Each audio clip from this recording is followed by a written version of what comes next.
परमेश्वर पिता का धन्यवाद देते हैं इस समय के लिए कि हम उनके चरणों के निकट अपनी विनती निवेदन प्रार्थना को लेकर आ सकते हैं।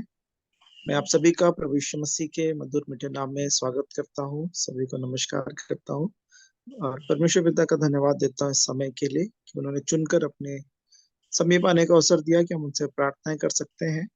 तो अभी समय है कि हम अपनी प्रार्थना विनती निवेदनों को प्रभु के चरणों में रख सकते हैं। आप सभी को अवसर है कि आप एक एक करके प्रार्थना कर सकते हैं।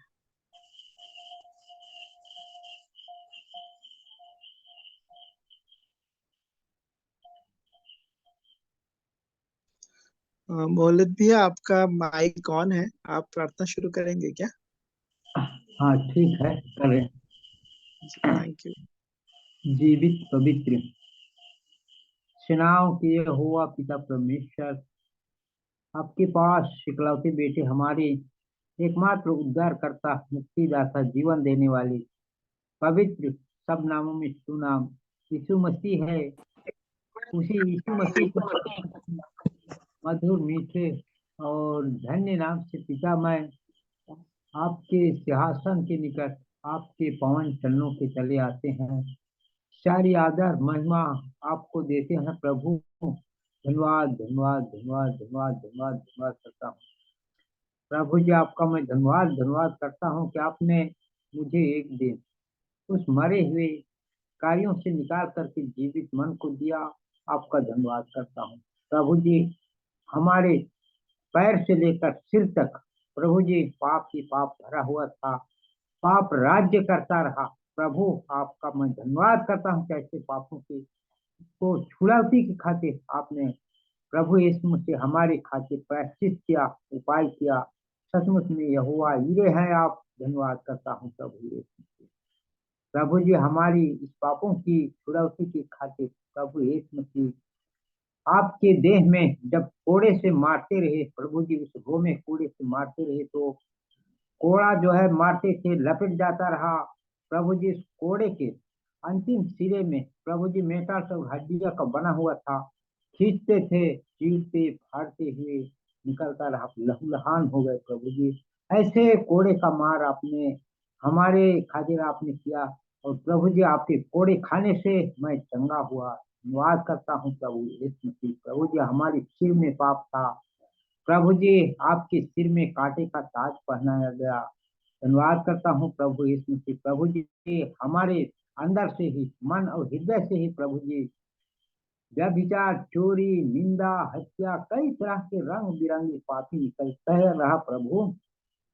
पर आपका जीवित वचन कहता है कि जो बाहर से अंदर जाती है प्रभु जी, वो मनुष्यों को दूषित नहीं करते हैं, क्योंकि वो सदा से बाहर निकल जाते हैं। पर अंदर से ही, मन और विचारों से ही बुरी बुरी व्यभिचार, चोरी, निंदा इत्यादि कई तरह के पाप निकलते हैं, वही मनुष्यों को दूषित कर देती है और किसी भी प्रकार उनसे बचने के लिए मुसीबतों में फंस जाते हैं। प्रभु आपका धन्यवाद करता हूँ। ऐसे पापों की छुड़ाती के लिए खातिर प्रभु जी आपके गालों में थप्पड़ मारा गया, मुंह में थूका गया, प्रभु जी आपने उसे भी सहन किया। आपका धन्यवाद धन्यवाद धन्यवाद धन्यवाद धन्यवाद करता हूँ प्रभु जी।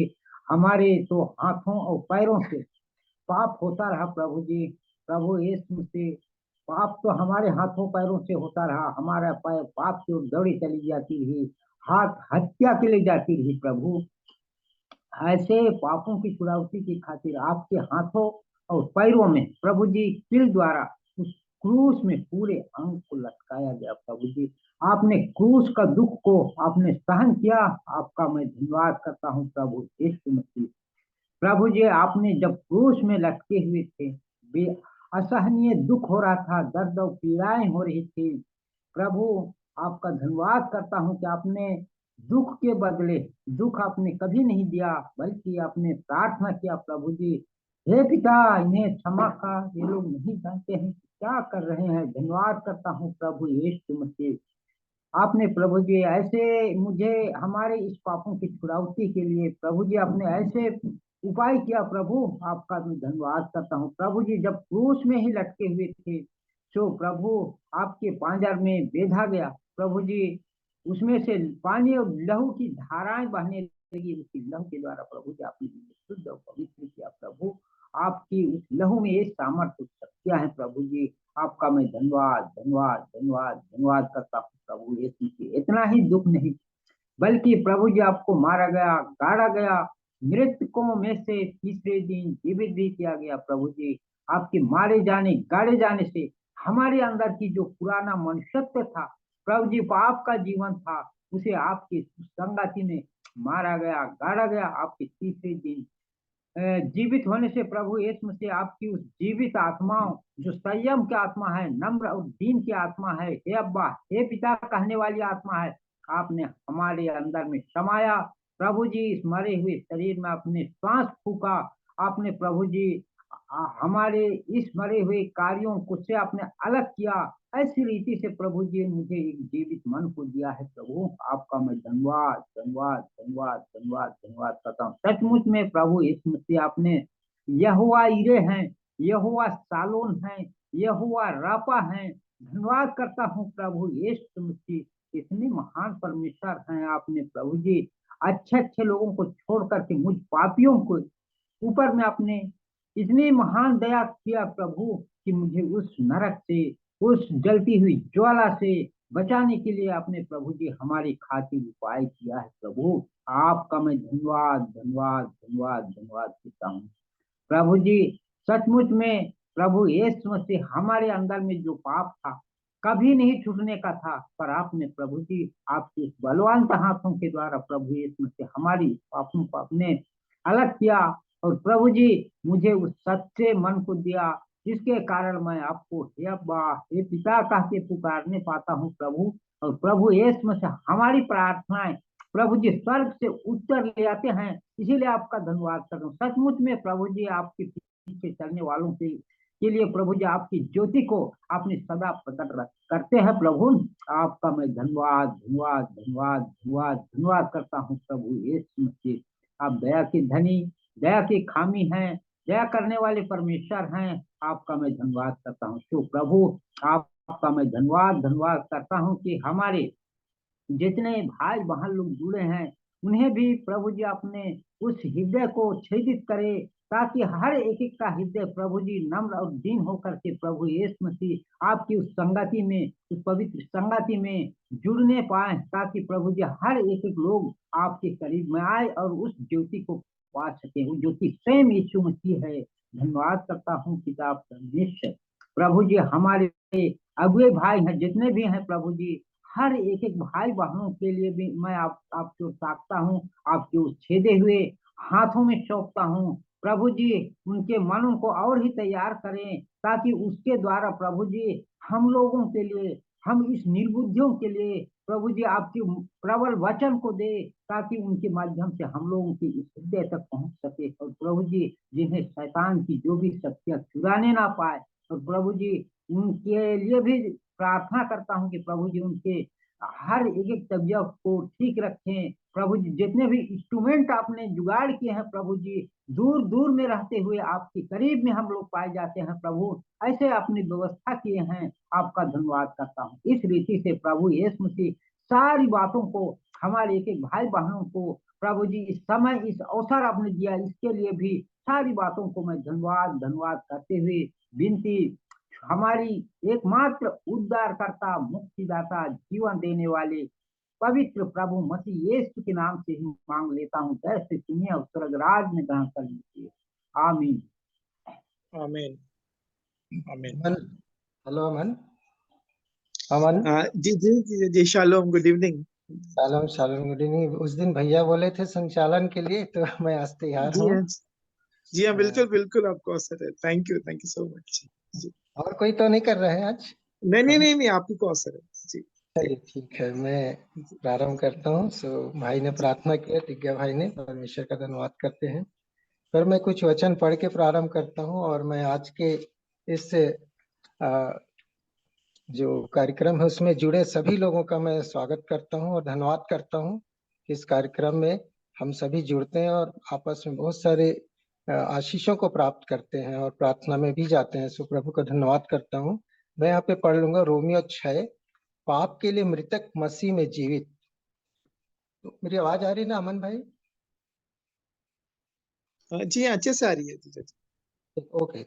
तो हम क्या कहें, मैं पढ़ रहा हूँ रोमियो 6:1 का, 1 से प्रारंभ किया हूँ। तो हम क्या कहें, क्या हम पाप करते रहें कि अनुग्रह बहुत हो? कदापि नहीं। हम जब पाप के लिए मर गए तो फिर आगे को उसमें कैसे जीवन बिताए? क्या तुम नहीं जानते कि हम सब जिन्होंने मसीह यीशु का बपतिस्मा लिया, उसकी मृत्यु का बपतिस्मा लिया, अतः उस मृत्यु का बपतिस्मा पाने से हम उसके साथ गाड़े गए, ताकि जैसे मसीह पिता की महिमा के द्वारा मरे हुओं में से जिलाया गए, वैसे ही हम भी नए जीवन की सी चाल चले। तो परमेश्वर का धन्यवाद करता हूँ इस सुंदर वचन के लिए। और मैं अपना आज का कार्य प्रारंभ करता हूँ। आज की प्रार्थना और आज की जो गवाही है और जो वचन है, सारी बातों को आप प्रारंभ करते हैं। लेकिन परमेश्वर का वचन यहाँ पे जो बात कहा है उसको मैं फिर से एक बार आपके सामने रखता हूँ। जैसा चौथा पद, अतः उस मृत्यु का बपतिस्मा पाने से हम उसके साथ गाड़े गए, ताकि जैसे मसीह पिता की महिमा के द्वारा मरे हुए में से जिलाया गया, वैसे ही हम भी नए जीवन की सी चाल चले। तो प्रभु चाहता है हमारे जीवन से नए हम बने। और मत्ती 1 कहता है, सावधान रहो, तुम मनुष्य को दिखाने के लिए अपने धर्म के काम न करो, नहीं तो अपने स्वर्गीय पिता से कुछ भी फल न पाओगे।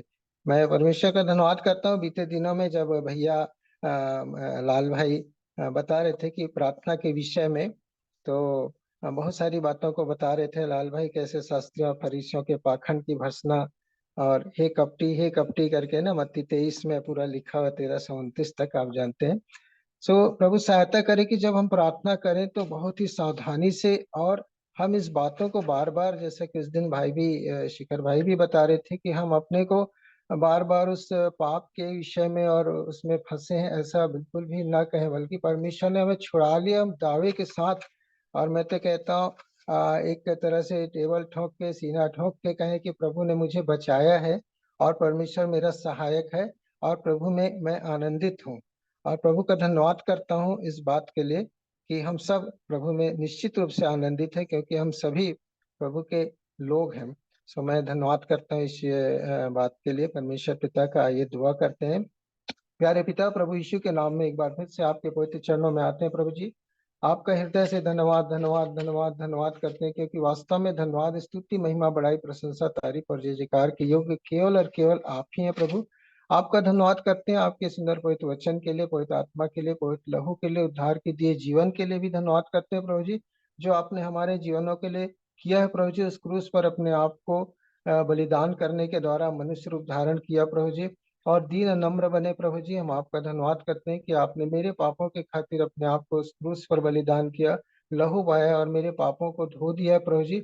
और अब मैं जीवित हूँ तो प्रभु आप में जीवित हूँ। मैं आपका धन्यवाद करता हूँ प्रभु जी कि आपने मेरे बीते हुए एक एक क्षण, एक एक पलों में मेरे प्रियों के आपने सबों की सहायता की है प्रभु जी। उन क्षणों, उन पलों को याद करें, और आज के दिन को भी जिसे आपने मेरे जीवन में और हम सबके जीवन में जोड़ा प्रभु जी। और आज दिन भर प्रभु जी आपने हमें भला, चंगा, स्वस्थ, सुरक्षित रखा। हम धन्यवाद करें प्रभु जी, क्योंकि आपने हमें सुरक्षित रखा है प्रभु जी। भोर से लेकर अब लो आपने बचाया, संभाला, जीवितों के मध्य रखा है, और हम जीवित, भले, चंगे, स्वस्थ, सुरक्षित हैं प्रभु।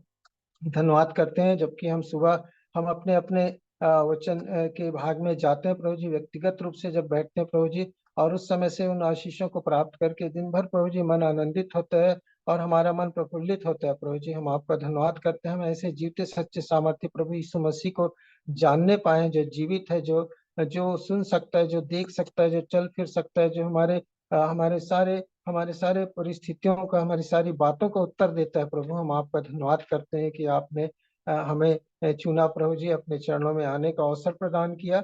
हम आपका धन्यवाद करते हैं प्रभु जी इन सब बातों के लिए। और प्रभु जी आपका वचन हमें बहुत सारी बातों को सिखाता है, और हमें किन किन विषयों के लिए प्रार्थना करना चाहिए, इन बातों को भी आपका वचन हमें सिखाता है प्रभु।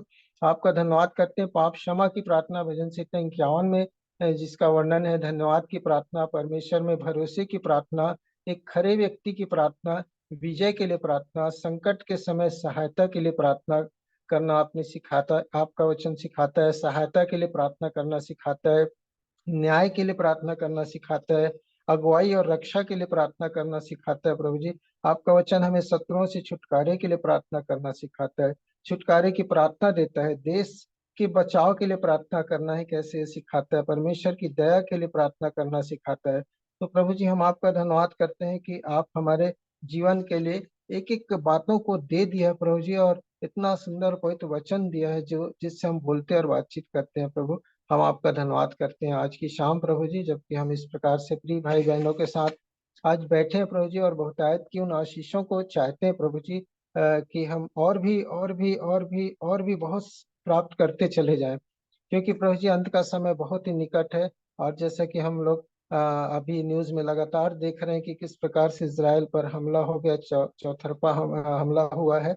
और प्रभु ये बातें होना तय है, मत्ती में भी लिखा है कि युद्ध की सारी तैयारियां हो रही हैं। और जब हम इन बातों को होते सुने तो मन न घबराए, वरन और भी प्रभु आपके निकटता में बने रहें और भी आपके साथ अपना संबंध और भी मजबूत करने पाए, क्योंकि प्रभु जी हम नहीं जानते उस क्षण पल जबकि कब आपका आना होगा। सो प्रभु हम अपने अपने आप को, हर एक जो प्रिय भाई बहन इसमें जुड़े हैं, हर एक प्रभु जी अपने अपने आप को आपके कोई हाथों में सौंपे प्रभु जी। जब मैं इस न्यूज को देख रहा था किस प्रकार इसराइलियों को बंधक बनाकर उनके साथ दुर्व्यवहार किया जा रहा है, आंख से आंसू निकल गए, क्योंकि वास्तव में प्रभु जी हम जानते हैं कि इसराइली आपके लोग हैं प्रभु जी और आपके दास हैं। हम आपका धन्यवाद करते हैं प्रभु जी कि हम सब साटे हुए हम लोग हैं प्रभु जी, और हम सब आप में है प्रभु जी। आपके आपके उस लहू से हम जुड़े हुए हैं और सब हम एक दूसरे के निकट संबंधी हैं प्रभु जी आप में। सो प्रभु आपका धन्यवाद करते हैं, हम एक दूसरे के लिए लगातार प्रार्थना करने वाले होने पाए, यही दया परमेश्वर पिता आपसे चाहते हैं। और धन्यवाद करते हैं प्रभु जी कि आप हमारे प्रार्थनाओं के उत्तर हैं और सारी बातों को आपके पवित्र हाथों में देते हैं। आज की शाम जो कुछ भी प्रभु जी गवाहियां रखी जाती हैं, जो कुछ भी वचन रखा जाता है और प्रार्थनाएं की जाती है, सब बातों में प्रभु आपकी आशीष अगुवाई को चाहते हैं। आप हमारे साथ होते हैं प्रभु, हम आपका धन्यवाद करते हैं, मन आनंदित होता है प्रभु जी आपके नाम की महिमा और स्तुति होने पर। सारी बातों में आपको आदर देता हूँ, महिमा देता हूँ प्रभु यीशु के नाम से मांग लेता हूँ, सुने ग्रहण करें प्रभु जी, आमीन। सो परमेश्वर पिता का धन्यवाद करते हैं, जबकि हमारे लिए प्रार्थना का समय है, 7:30 बजे तक हम लोग इस विषय में जाते हैं। सो मेरे प्रिय भाई बहन जो जितने जुड़ गए हैं, यदि जिसका मन गवाही देता है अवश्य प्रार्थना में हमारे साथ अगुवाई करे। जिसका मन गवाही देता है प्रभु सहायता करे कि हम उससे बोले और बातचीत करें प्रार्थना के द्वारा।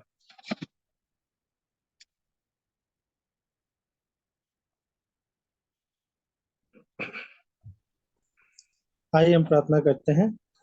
प्रेमी परमेश्वर पिता प्रभु यीशु मसीह के नाम से आपके पवित्र चरणों में आते हैं प्रभु जी। धन्यवाद करते हैं प्रभु जी, आपने सुंदर समय दिया है प्रभु जी कि हम पुनः प्रभु जी इस संगति में आने पाए हैं प्रभु जी। आपका धन्यवाद करते हैं प्रभु जी, आपने हम सबों को भला चंगा रखा है प्रभु जी। बीते समय में प्रभु जी स्वास्थ्य खराब था प्रभु जी, आपने हमें संभाला है और पुनः प्रभु जी आपकी संगति में उपस्थित किया है प्रभु जी। हम विश्वास करते हैं कि हमारे जीवनों में प्रभु जी आपकी उपस्थिति निरंतर बनी रहती है, इसके लिए मैं धन्यवाद करता हूँ प्रभु जी। आपने कहा है तुमने मुझे नहीं चुना परंतु मैंने तुम्हें चुना है और तुम्हें नियुक्त किया है कि जाकर फल लाओ और तुम्हारा फल बना रहे, कि तुम मेरे नाम से जो कुछ मांगो पिता से वह तुम्हें दे। सचमुच प्रभु जी आपने हमें चुना है और आप आपसे प्रभु जी आपके दिखाए हुए मार्ग में प्रभु जी हम चल सके और हमारे जीवन से प्रभु जी आपकी महिमा हो, ऐसा हम विश्वास करते हैं। ऐसी दया चाहते हैं प्रभु जी कि सचमुच हमारे जीवन से आपकी महिमा हो। हमें ऐसा दृढ़ बनाइए प्रभु जी और उस भेद भरी बातों को प्रभु जी ठीक ठीक समझने में हमारी मदद करिए प्रभु जी। प्रभु जी हम विश्वास करते हैं कि आपने हमारी प्रार्थनाओं को सुना है प्रभु जी और आपकी उपस्थिति प्रभु जी सदा हमें लगातार बनी रहती है प्रभु जी, इसके लिए धन्यवाद करता हूँ। इस समय को और इसमें जुड़ने वाले सभी को प्रभु जी आपके हाथों में सौंपता हूँ और इस छोटी सी विनती प्रार्थना को हमारे उद्धारकर्ता प्रभु यीशु मसीह के नाम से मांगता हूँ, सुने और ग्रहण करें, आमीन। आमीन आमीन। और मेरे कोई प्रिय भाई बहन जो प्रार्थना करना चाहते हैं, प्रार्थना में वो सामर्थ है, वो शक्ति है और प्रभु हमारी प्रार्थनाओं को सुनता है। हम छोटी छोटी प्रार्थना करें, मत्ती के जैसे 6वें अध्याय के 6 पद में लिखा है, प्रार्थना करें तो अपनी कोठरी में जा कहते और द्वार बंद करके अपने पिता से जो गुप्त में है प्रार्थना कर, तब तेरा पिता जो गुप्त में देखता है तुझे प्रतिफल देगा, कहता है परमेश्वर का वचन। तो प्रभु सहायता करे कि हम जब प्रार्थना करें तो आइए इससे प्रार्थना बोलना। करें।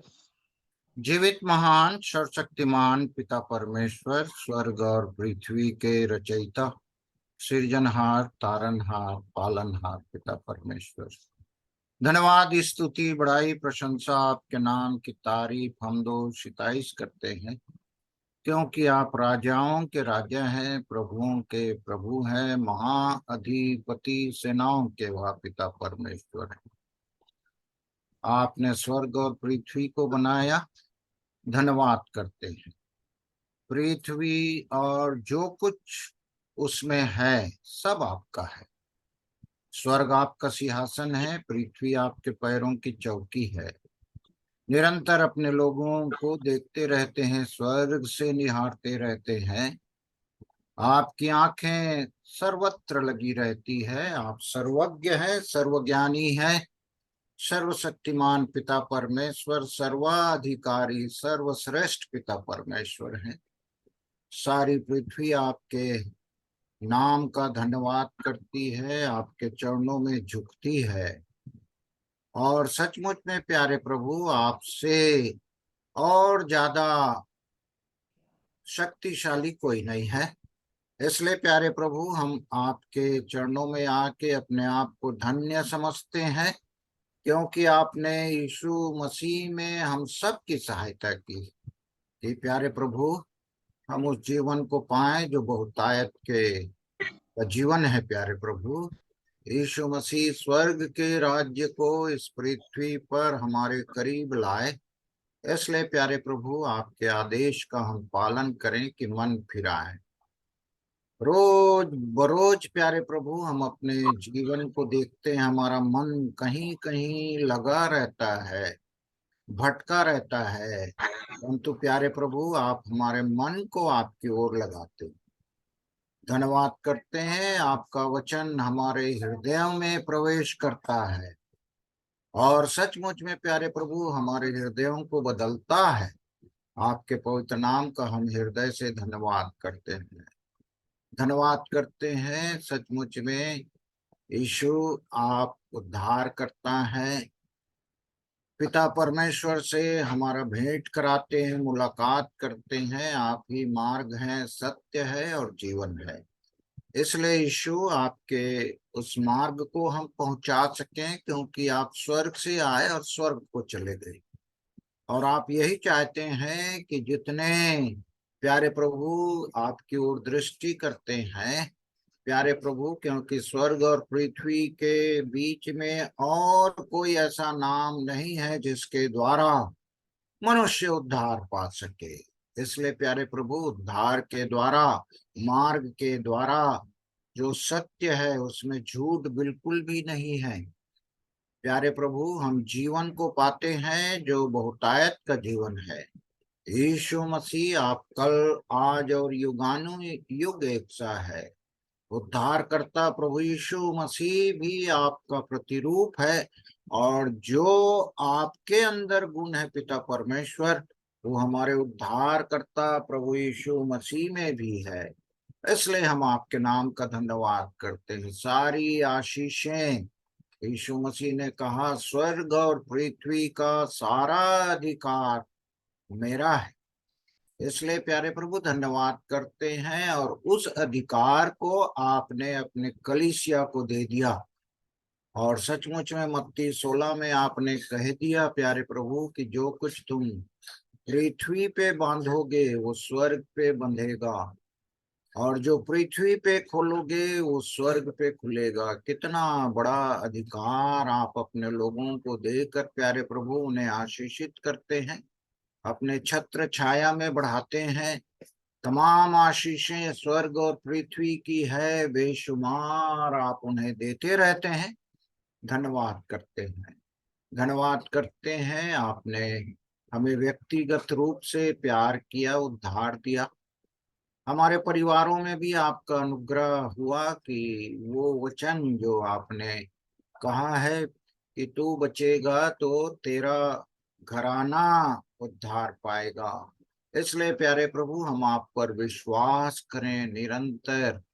सचमुच में प्यारे प्रभु आप विश्वास योग्य पिता परमेश्वर हैं, क्षमा करने वाले पिता परमेश्वर है, आशीष देने वाले पिता परमेश्वर है। और पिता परमेश्वर से हमें मिलाकर प्यारे प्रभु आप हमारी सहायता करते हैं कि हम आपके स्वरूप में यीशु ढलते चले जाएं, बदलते चले जाएं, उस तेजस्वी रूप को प्राप्त करें जो आप उद्धार पाए हुए लोगों को देते हैं। इसलिए धन्यवाद करते हैं प्यारे प्रभु, रोज बरोज आप हमारी सहायता करते हैं कि हम अपने विनती निवेदन प्रार्थना को धन्यवाद के साथ आपके वेदी में चढ़ाएं। आप ध्यान धर के हमारी बातों को सुनते हैं, मांगने से बढ़कर देते हैं, और वो स्वर्गीय आशीषें जो आप अपने वचन में प्यारे प्रभु समयों और कालों से गुप्त था, उसे रोज बरोज हमारे जीवन की आशीष के लिए प्यारे प्रभु खोलते हैं। और सचमुच में आपने अपने वचन में कहा है कि लोग तुम्हें स्वर्गीय राज्य के भेदों के भंडारी समझे। प्यारे प्रभु हमारे हरेक प्रिय लोग प्यारे प्रभु जुड़कर उन भेदों को खोलते हैं, जानते हैं, और हम प्यारे प्रभु उन भेदों को जानकर आपके योग्य फल लाते हैं। इसलिए आपके नाम का धन्यवाद करते हैं। रोज बरोज प्यारे प्रभु आप हमारी सहायता करते हैं, निर्बलता योग्यता में भी प्यारे प्रभु आपकी सामर्थ हम में सिद्ध होती है। जो जो मांगते हैं बढ़कर देते हैं, इसलिए धन्यवाद करते हैं। रोज आशीषों को प्यारे प्रभु उंडेलते हैं, धन्यवाद करते हैं। प्रतिदिन की भांति आज भी प्यारे प्रभु जितने लोग जुड़ गए हैं, जितने और भी जुड़ना चाहते हैं, हर एक बाधा रुकावट प्यारे प्रभु चाहे तकनीकी के द्वारा हो, मौसम प्रकृति के द्वारा हो, स्वास्थ्य की गड़बड़ी के कारण है, समस्याएं हैं, सबको यीशु प्यारे प्रभु आपके नाम से हम डांटते हैं, ताकि आपके हरेक लोग जिन्हें आपने आज की आराधना के भाग में चुना है प्यारे प्रभु, सब हम जुड़ सके, आशीष को पा सके। प्यारे प्रभु हम प्रत्येक को आपके हाथों में सौंपते हैं। प्रतिदिन के मानिंद प्यारे प्रभु आज के संचालन में, आज की गवाही में, आज के वचन में प्यारे प्रभु जो अपने इच्छा से आप प्रकट करना चाहते हैं हम तक पहुंचाए जाए, और सब हम आशीष के भागी होकर प्यारे प्रभु आप के लिए धन्यवाद धन्यवाद धन्यवाद दे सके। धन्यवाद करते हैं सब बातों के लिए, और बड़े धन्यवाद के साथ अपने आत्मा प्राण देह को आपके हाथों में देते हैं। विनती उद्धार करता यीशु मसीह के नाम से मांगते हुए, आपको ही महिमा देते हुए यीशु मसीह के नाम से दुआ मांगते हैं। सुने और दया करके ग्रहण करें। आमीन यीशु, आमीन आमीन आमीन आमीन। आमीन। प्रभु का धन्यवाद। भैया ने बहुत ही प्यारा, बहुत ही सुंदर, मैं बड़े ध्यान से सुनता हूँ भैया का प्रार्थना को, और सचमुच में ऐसे लगता है कि हमारे परमेश्वर सामने खड़े हुए हैं, और मेरे भैया उनसे बोल रहे हैं और बातचीत कर रहे हैं। इतना आनंद और अच्छा लगता है सचमुच में। प्रभु खूब आशीष दे भैया। आपकी आवाज सुनता हूँ तो और आनंदित होता हूँ। Thank you. सो परमेश्वर पिता का धन्यवाद करते हैं। तो प्रार्थना वास्तव में हम अपने प्रियों से, आदरणीयों से और भी सीखे। मेरे पास भी बहुत सारी कमजोरियां अभी भी, लेकिन मैं इस विषय में अपने आप को कमजोर नहीं मानता, क्योंकि प्रभु का धन्यवाद करता हूँ। यदि उस दिन मैं अपने, जो एक गुड़िया थी ज्योति नाम की, जो शहडोल से, एक छोटी बच्ची या बड़ी है मुझे नहीं पता, लेकिन उसने जो गवाही दिया, भैया परसों आप संचालन करने बोले, फिर आपने किया, तो उस दिन आप मत्ती 23 बताए थे, और बहुत सारी बातों को जब एक्सप्लेन करते हैं तो बहुत ही अच्छा लगता है, वो रिपीट होता है फिर से। और वो बच्ची जब ज्योति गवाही दे रही थी, तो वास्तव में वैसा ही मन रख के एकदम दीन नम्र सच्चाई से खुलकर अपनी बातें प्रभु के सामने उन्होंने रखी। यदि आज भी कोई बात किसी के मन में है वास्तव में, तो योएल 2 के 12 पद में अभी भी उस समय है जिसमें आह्वान करता है परमेश्वर का वचन, तो भी यहोवा की यह वाणी है, अभी भी सुनो, उपवास के साथ रोते पीटते अपने पूरे मन से फिरकर मेरे पास आओ। अपने वस्त्र नहीं, अपने मन ही को फाड़कर अपने परमेश्वर यहोवा की ओर फिरो, क्योंकि वह अनुग्रहकारी, दयालु, विलंब से क्रोध करने वाला, करुणा निधान और दुख देकर पछताने हारा है। क्या जाने वह फिर कर पछताए और आशीष दे। तो एकदम दावे के साथ प्रभु का धन्यवाद करता हूँ। जब लाल भाई प्रार्थना करते हैं तो वो प्रार्थना सबका होना चाहिए जरूर। सो प्रभु हम सब की सहायता करे। और यदि समय है कि हो गया भैया, समय 7:30 हो गया, लाल भाई टाइम हो गया ना प्रार्थना का, अब गवाही का समय है। या और कोई भाई प्रार्थना करना चाहता है, कोई सिस्टर कोई बहन, तो कर सकते हैं, अभी समय है।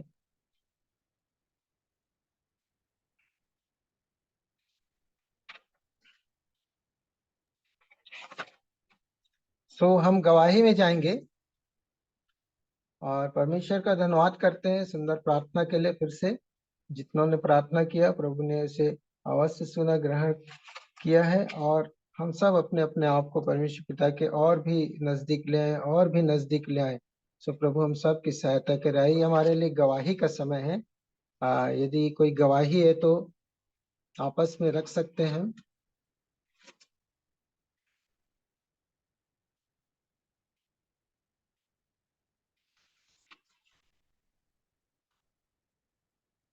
तो परमेश्वर पिता का धन्यवाद करता हूँ। मैं भी एक वचन से आशीषित हुआ था और उन वचन को मैं आशीष स्वरूप आपके सामने छोटा सा है रखना चाह रहा हूँ।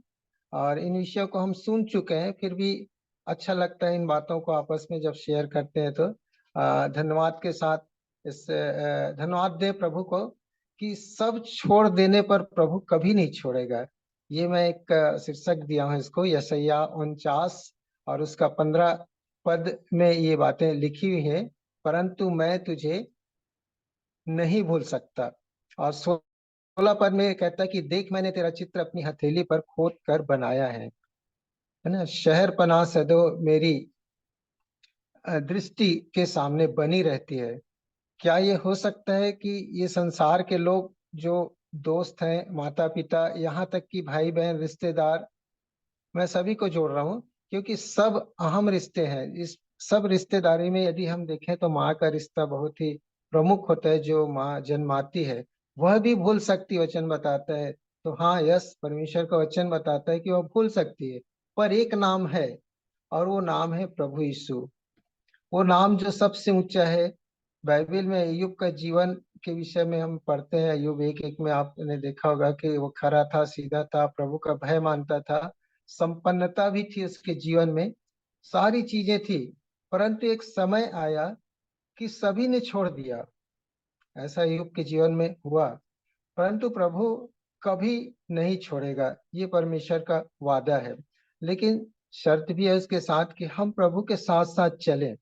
अय्यूब 42 का 10 पद में इस बात का उल्लेख है कि परमेश्वर ने उसे नहीं छोड़ा। क्यों क्यों नहीं छोड़ा? क्योंकि परमेश्वर के साथ वो लगातार विश्वास के साथ बना हुआ था।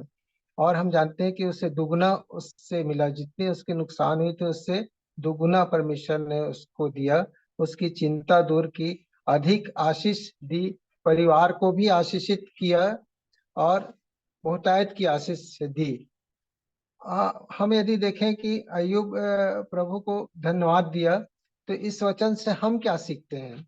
यही कि अपने दुख में प्रभु को न भूलें, धीरज रखें। अय्यूब ने धीरज रखा। और हम देखते हैं कि स्वयं यीशु को लोग छोड़ दिए। आगे आपने देखा होगा कि यीशु मसीह को लोग छोड़ दिए, जो उसके साथ चलते थे, चेले भी छोड़ दिए, सभी ने छोड़ दिया। परंतु यीशु फिर आया और उन्हें आशीष दी, और बहुतायत की आशीष दी। इतना प्यार करता है हमारा परमेश्वर हमसे, क्योंकि उसने अपने आप को क्रूस पर बलिदान दे करके हमें छुड़ाया है। और सच तो ये है कि उसने अपने जीवन का श्वास फूंका था, और वो कभी भी नहीं चाहता कि हम मनुष्यों को उसका जीवन नष्ट हो। परमेश्वर बहुत ही प्यारा है और सचमुच आज भी वो समय देता है। तो एक समय देता है कि आज भी कोई समय है तो हम सुधार ले अपने जीवन को, और एक एक कड़ी आगे बढ़ते चले जाएं। तो प्रभु का धन्यवाद करते हैं इन विषयों के लिए। तो मनुष्य क्या सोचता है? केवल बदला लेना ये हमारी सोच जो होती है, अधिकांश लोगों की जो सोच होती है नीचे की होती है, और प्रभु हमें हमेशा ऊपर उठाना चाहता है, ऊपर की सोच देता है। आप गिनती उसका 20 और 16 पद को कोई पढ़ देगा प्लीज। गिनती 20-16।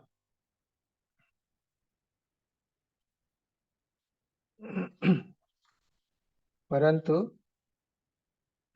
लाल भैया पढ़ दीजिए थोड़ा सा प्लीज। गिनती 20-16।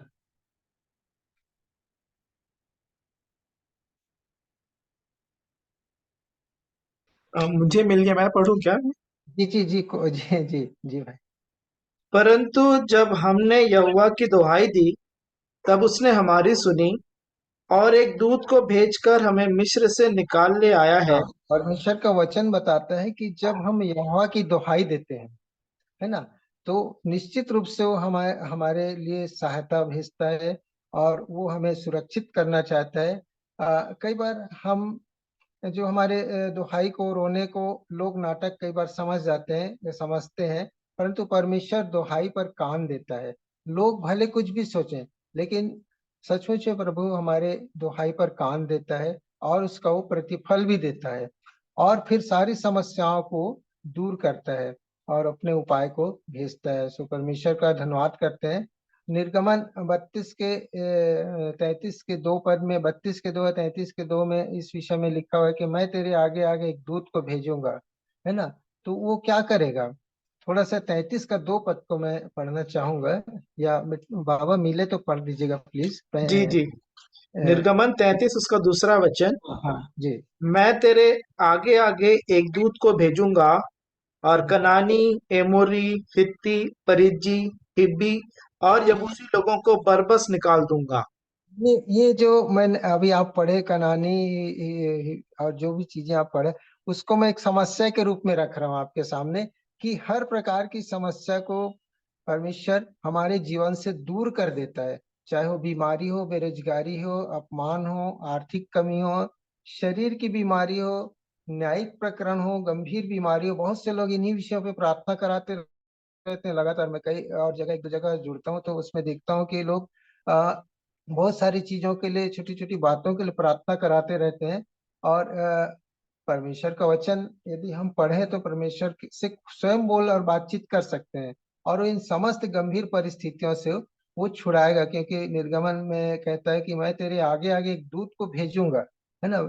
लेकिन हम उसमें बने रहे तो प्रभु हमारी सहायता हमेशा करना चाहता है, और हर तरह के, हर परिस्थितियों से, विपरीत परिस्थितियों से वो निकालता है। हम कई बार जानते हैं कि मनुष्य के जो शरीर का अंग है, ये अंग ही हमें कई बार कई कई तरह की परिस्थितियों में फंसा देता है, चाहे आंखों की अभिलाषा में, चाहे शरीर की जो भी परिस्थितियां हैं उसके कारण वो कहीं ना कहीं, मैं जैसे नीति वचन में बहुत जगह लिखा, मैं एक दिन इस वचन को लूंगा जरूर। एक वचन में कभी समय मिला तो परमेश्वर आशीष दे कि इन विषयों को हम लोग एक दिन देखेंगे जरूर, कि शरीर के बहुत सारे अंग हैं, इन अंगों से कैसे प्रभु चाहता है कि उन चीजों से बचाना चाहता है परमेश्वर, है ना। सो प्रभु सहायता करे हमारी। आज इस बात को हम देखें कि किस तरीके से प्रभु हमारे आगे आगे दूध भेजता है, सारी उन समस्याओं को छुड़ाना चाहता है और छुड़ा देता है। प्रभु का धन्यवाद करते हैं। मनुष्य छोड़ दे तो छोड़ दे, परंतु प्रभु कभी भी नहीं छोड़ेगा, कभी भी नहीं छोड़ेगा। हम एक गीत भी गाते हैं ना, कि कभी भी यीशु न छोड़ेगा, कभी भी यीशु न त्यागेगा, कभी भी यीशु के लोग लज्जित नहीं होंगे। सो प्रभु का धन्यवाद करता है। छोटे सा आशीष मैं अपने जीवन के लिए और मेरे प्रियो के लिए, यदि आशीषित हुए हैं तो निश्चित रूप से वचन है, हम सभी आशीषित होते हैं। तो प्रभु सहायता करे कि हम प्रभु में बने रहें, किसी भी परिस्थिति में अपने शरीर के साथ समझौता न करें। तब परमेश्वर बहुतायत की उन आशीषों को, जैसा कि वो पवित्र है, वो चाहता है कि हम भी पवित्र रहें। सो पवित्रता परमेश्वर चाहता है हमारे जीवन में, ये बात प्रतिदिन होनी चाहिए। और कोई भी परिस्थितियां आती हैं तो हमारा जो ग्राफ है वो दिखाता है कि हम ऊपर जा रहे हैं, नीचे जा रहे हैं। हाँ, होता है, ऊपर नीचे की स्थिति होती है, लेकिन प्रभु चाहता है कि ऊंचे पे और उठाना चाहता है। प्रभु का धन्यवाद करते हैं इस आशीष के लिए, इस छोटी सी गवाही के लिए। और मेरे प्रिय भाई बहन के पास बहुत सारी गवाहियां होंगी जरूर। छोटी छोटी गवाहियां हम बांटते हैं तो बड़ा अच्छा लगता है, आनंद आता है। और यदि आज के वचन से, या और आपने पर्सनल पढ़ा होगा सुबह कोई वचन, उससे आशीषित हुए होंगे तो ये समय है गवाही का। तो पिता परमेश्वर का धन्यवाद करते हैं अपने उद्धारकर्ता प्रेमी प्रभु यीशु मसीह के अद्भुत सराहनीय नाम में। और सचमुच में जितने जुड़े हैं, प्रभु यीशु के नाम में आपका स्वागत है, धन्यवाद ज्ञापित करते हैं। और मैं बड़ा आनंदित हूं कि आज भाई आशुतोष लाल अगुवाई कर रहे हैं। और मैं उनके लिए प्रार्थना कर रहा था निरंतर कि एक ना एक दिन आएगा, प्रभु उनको तैयार करेगा और वो अगुवाई करेंगे। और बड़े अच्छे के साथ प्रार्थना में भी उन्होंने अगुवाई की आज। और आज सुंदर वचनों को उन्होंने बांटा। और सचमुच में मांगने से बढ़कर पिता परमेश्वर, हम तो सीमित एरिया में रह के जो जो हमारे दिमाग में हमारे आसपास परिस्थिति होती है, अपने प्रियों को स्मरण करके उनको प्रार्थना में उठाते हैं। और उससे बड़ा, क्योंकि उन्होंने अभी कहा कि प्रार्थना करने के समय मन को पिता परमेश्वर देखते हैं, हमारे मन की बातों को दूर से जान जाते हैं।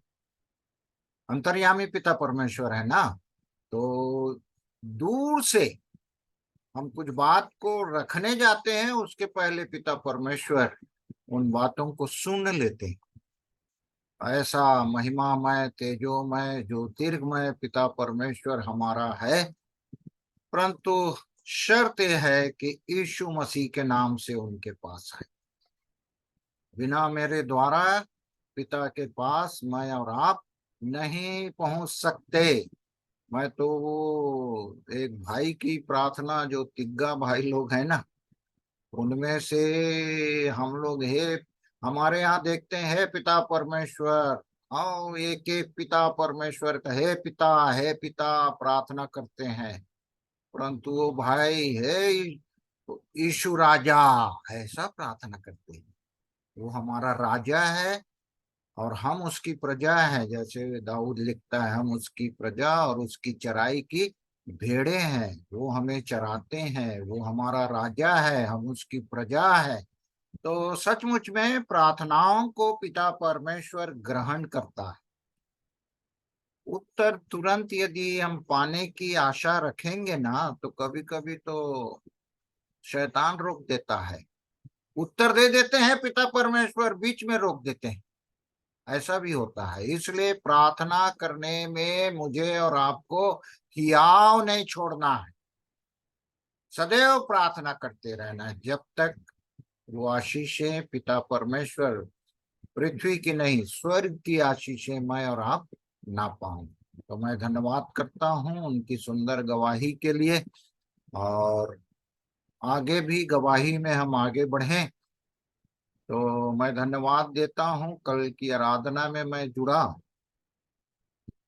आपने सुना, होमवर्क था एक ठो,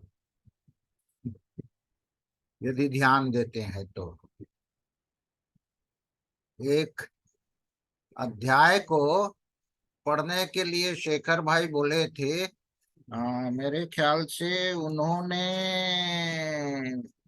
निर्गमन 32 को, वंश को पढ़ाया था और बोला था इसके पहले क्या हुआ था उसको जरूर पढ़ना। और मैं उस अध्याय को भी पढ़ा, उसके पहले की स्थितियों को। कैसा सचमुच में जोखिम के स्थान पे मूसा खड़ा हो गया, पिता परमेश्वर से आमने सामने बात करके कह दिया। वो खड़ा हो गया पिता परमेश्वर और पिता परमेश्वर की प्रजा के बीच में। और सचमुच में पहले तो पिता परमेश्वर से उन्होंने कहा कि यदि अपनी प्रजा को आप नाश कर दोगे, तो अभी भाई लाल पढ़ा रहे थे, कौन यबूसी क्या 6-7 प्रजा के मतलब जाति के लोगों का नाम है। तो उन जातियों के विषय में कहते हैं मूसा कि यदि आप ये जाति के लोग सुनेंगे ना, ये पिता परमेश्वर ने तो अपनी प्रजा को मिस्र से तो निकाल लाया, परंतु रास्ते में उसने नाश कर दिया। तो पहला निवेदन यह था कि लोग यह न कहने पाए कि अपनी प्रजा को निकाला तो, परंतु खुद नाश कर दिया।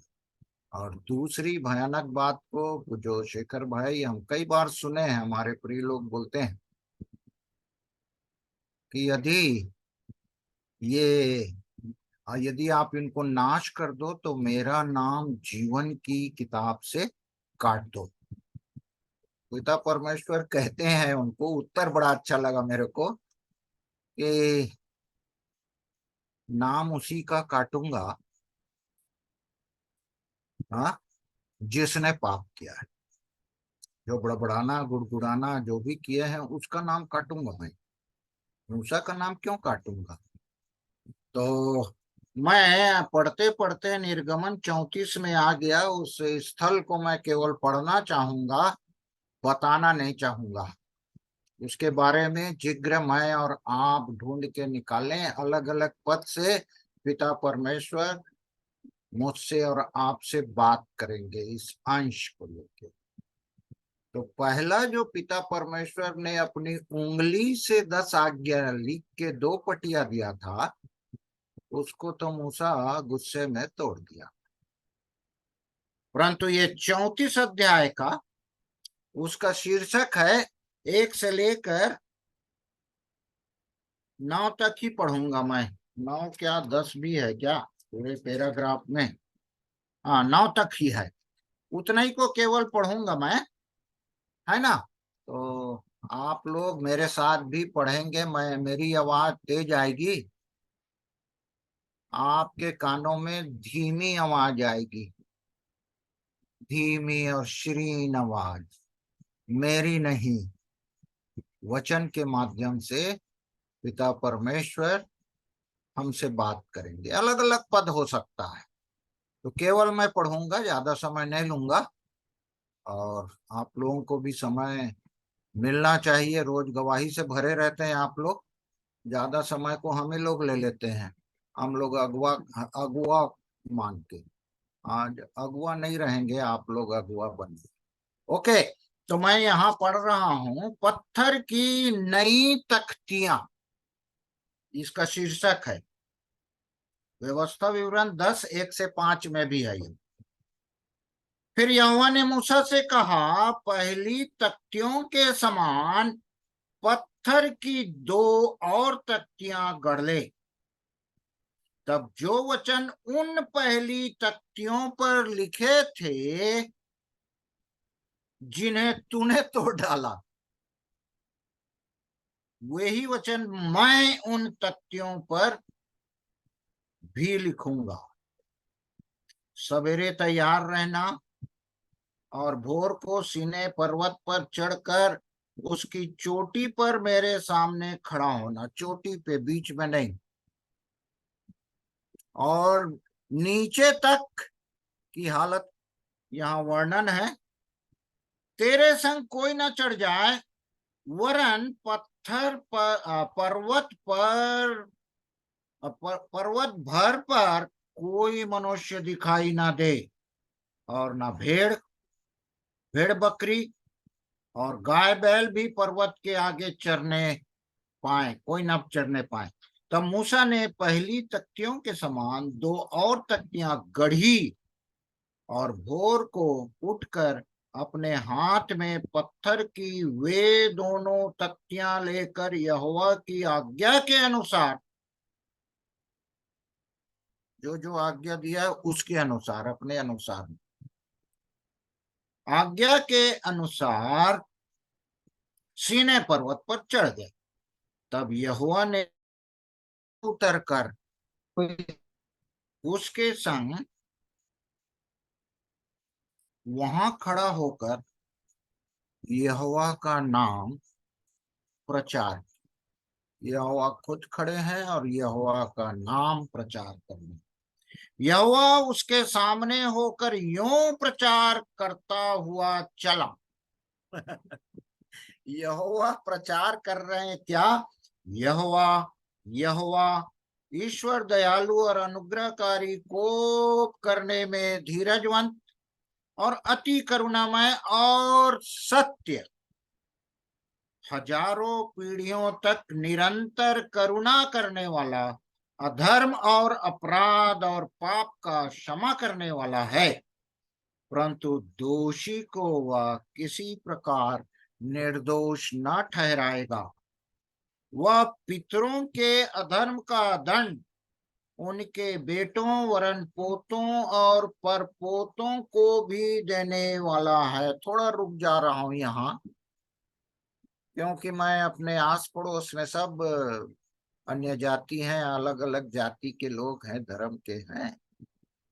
तो 2-3 दिन पहले मैं सुबह सुबह मॉर्निंग वॉक में निकला तो 1-2 घर खुला हुआ था।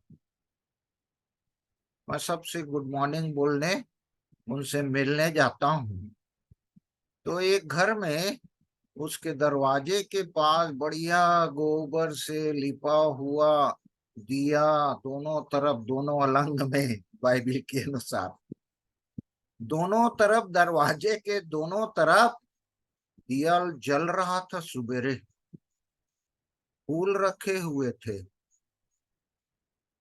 और पिछले मंगलवार को मैं और मेरी पत्नी बाजार गए थे, तो उन्होंने कहा, मेरी पत्नी ने, कि बरबट्टी और तरोई नहीं खरीदना, क्योंकि इन दोनों का कीमत आज गांव के बाजारों में दुगना तिगुना बहुत ज्यादा रेट में बेच रहे हैं। तो हम लोग ये, उसके पहले मेरी बहू खरीद के ले आई थी बरबट्टी को। क्या पाव लाए? तो 25 रुपया बोली थी। 25 रुपया पाव। क्यों? क्योंकि गांव में पितर पक्ष, क्या पितर मनाते हैं हम लोग। खाना थाली में रखते हैं बढ़िया बढ़िया, और उसमें बरबट्टी की सब्जी होना है, तोरई की सब्जी होना है। क्यों बता रहा हूं नहीं मालूम मुझको।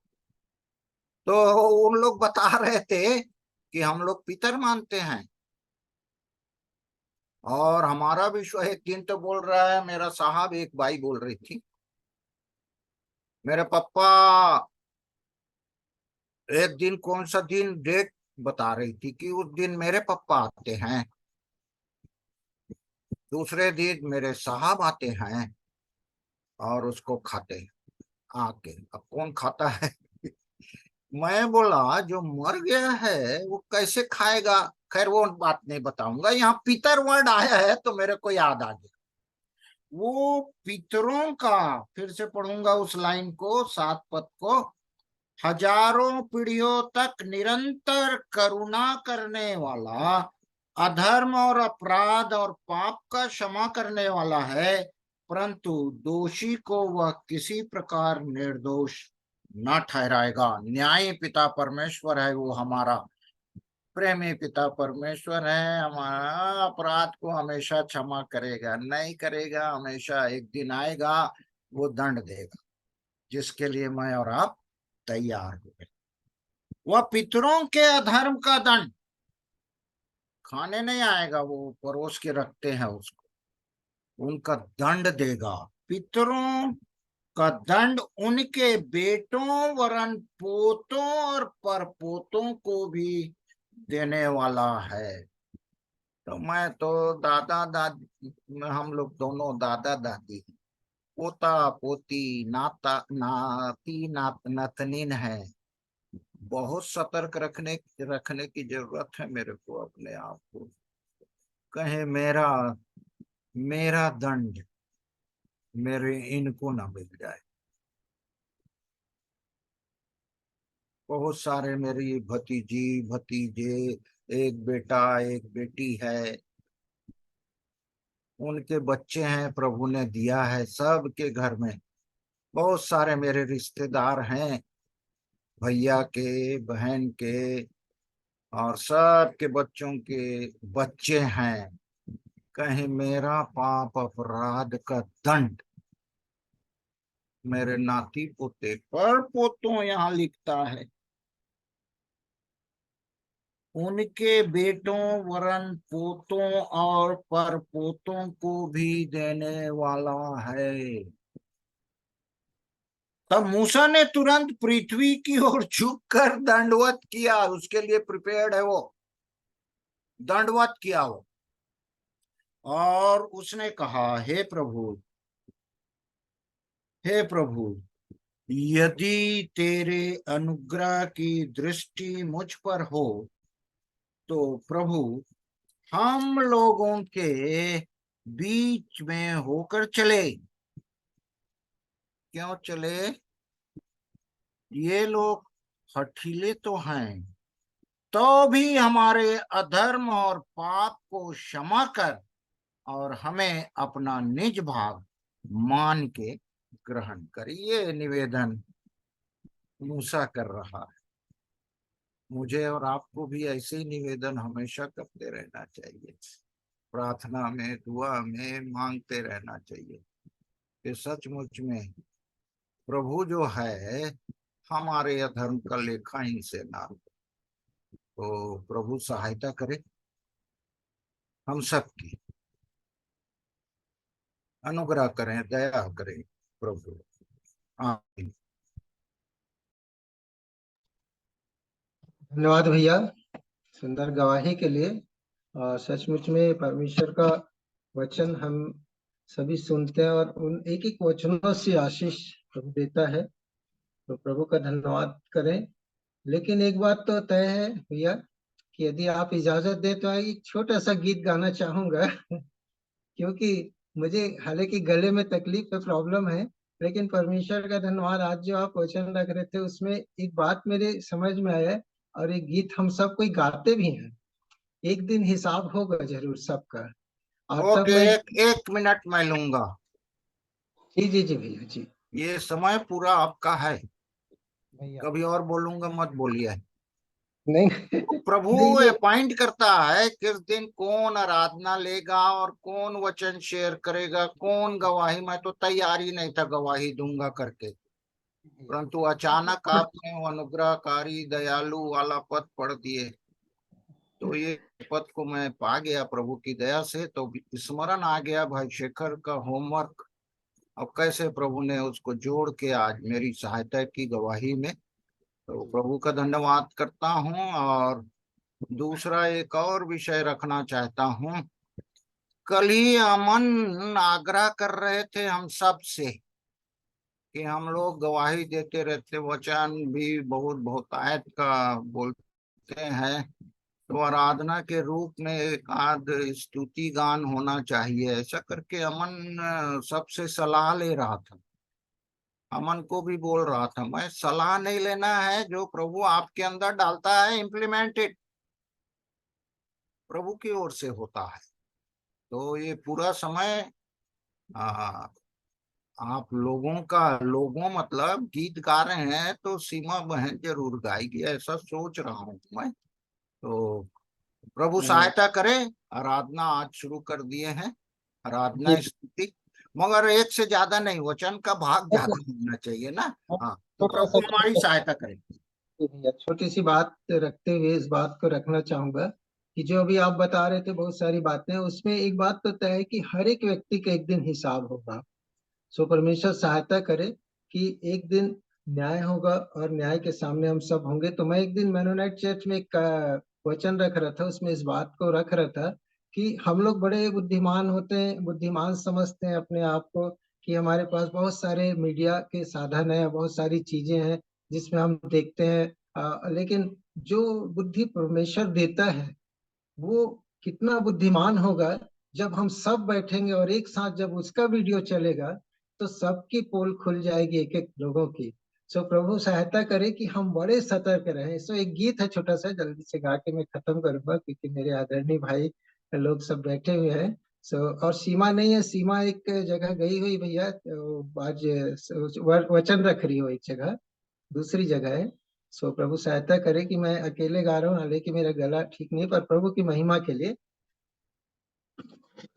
खुल जाएंगी किताबें जब भी हिसाब होगा, इंसाफ का तराजू यीशु के हाथ होगा। खुल जाएंगी किताबें। जो भी तू कर रहा है यीशु वो देखता है। जो भी तू कर रहा है यीशु वो देखता है। हर पल का तुझको इंसान, हर पल देना हिसाब होगा। इंसाफ का तराजू यीशु के हाथ होगा। खुल जाएंगी किताबें। आजा अभी तू मुड़कर, यीशु बुला रहा है। आजा अभी तू मुड़कर, यीशु बुला रहा है। वरना ये याद कर ले, वरना ये याद कर ले, तेरा ही नाश होगा। इंसाफ का तराजू यीशु के हाथ होगा। खुल जाएंगी किताबें जब भी हिसाब होगा। इंसाफ का तराजू यीशु के हाथ होगा। परमेश्वर को महिमा मिले, प्रभु का धन्यवाद। तो आइए, हमारे लिए समय होगा कि हम वचन की ओर जाएंगे। और वचन के लिए अमन भाई, कौन है भैया तो है ना, आदरणीय मेरे भैया जी हाँ, शेखर। जी हाँ, जी हाँ। हाँ, मेरे आदरणीय भैया हैं शेखर भैया। सो प्रभु सहायता करे कि हम उनसे वचन को सुने सब।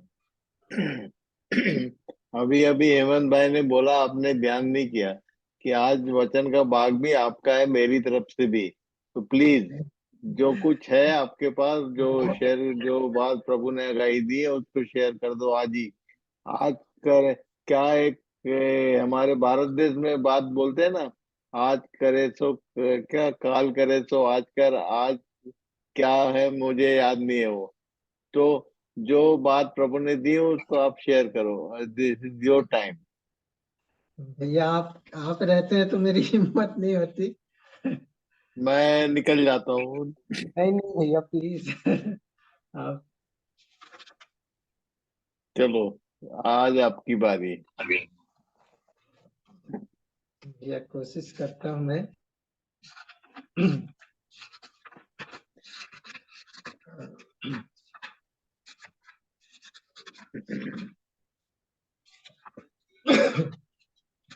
मैं वचन था मैं जिससे मैं आशीषित हुआ था। और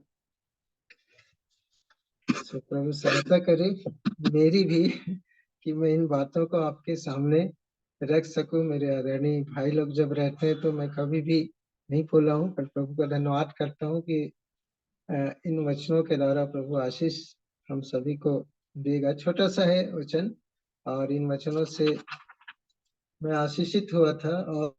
और एक प्रश्न भी था मेरे जीवन के लिए, तो मैं इस बात को देखना चाहा। तो मेरे साथ कोई वचन भी यदि पढ़ना चाहेंगे तो जब आवश्यकता होगी तो जरूर पढ़िएगा प्लीज। मेरी आवाज आ रही भैया? थोड़ा आपकी और आवाज साफ आ माइक्रोफोन, रही है। माइक्रोफोन के पास और आइए, हाँ जी स्पष्ट जी आवाज जी आएगी। भैया, जी जी, हाँ आप क्लियर है? हाँ जी। Okay, welcome. तो प्रभु का धन्यवाद करता हूँ इस विषय के लिए कि आज थोड़ा सा मैं इस विषय पे कहना चाहूंगा कि सिद्ध मनुष्य कौन है। तो जितने जितने पुरुष और स्त्री से उत्पन्न हुए हैं, मैंने देखा कि इसमें कि कोई भी सिद्ध नहीं है। केवल एक है जो पुरुष स्त्री से नहीं बल्कि कुंवारी स्त्री से उत्पन्न हुआ, पवित्र आत्मा की सामर्थ्य से जन्म लेकर मनुष्य रूप धारण करके आया, और वो है हमारा प्रभु यीशु मसीह, जो इस पृथ्वी पर। अच्छा, आपको पता होगा पृथ्वी पर एक और व्यक्ति आया था जो बिना स्त्री के उत्पन्न हुआ था, और उस पुरुष का नाम है आदम। उत्पत्ति 2 के 7 में आप पढ़ सकते हैं। और आदम बिना स्त्री के हुआ था, परमेश्वर ने उसे मिट्टी से रचा और अपने जीवन का श्वास फूंका। अब इन्हें भी सिद्ध होना था, पर हम जानते हैं कि सारी आशीषें प्रभु ने दी। और यदि उत्पत्ति के अपन अध्याय को निकालेंगे, उत्पत्ति 2 8 पद को आप पढ़ लेंगे आगे। एक आज्ञा दिया था सिर्फ। उत्पत्ति 2 का 16 निकालिएगा प्लीज जी। अच्छा, पहले उत्पत्ति का 2 और 7 पद पढ़ लीजिए पहले, और 8 पद को भी।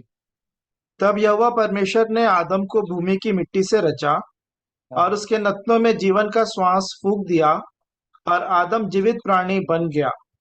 और यहोवा परमेश्वर ने पूर्व की ओर अदन में एक वाटिका लगाई और वहां आदम को जिसे उसने रचा था रख दिया।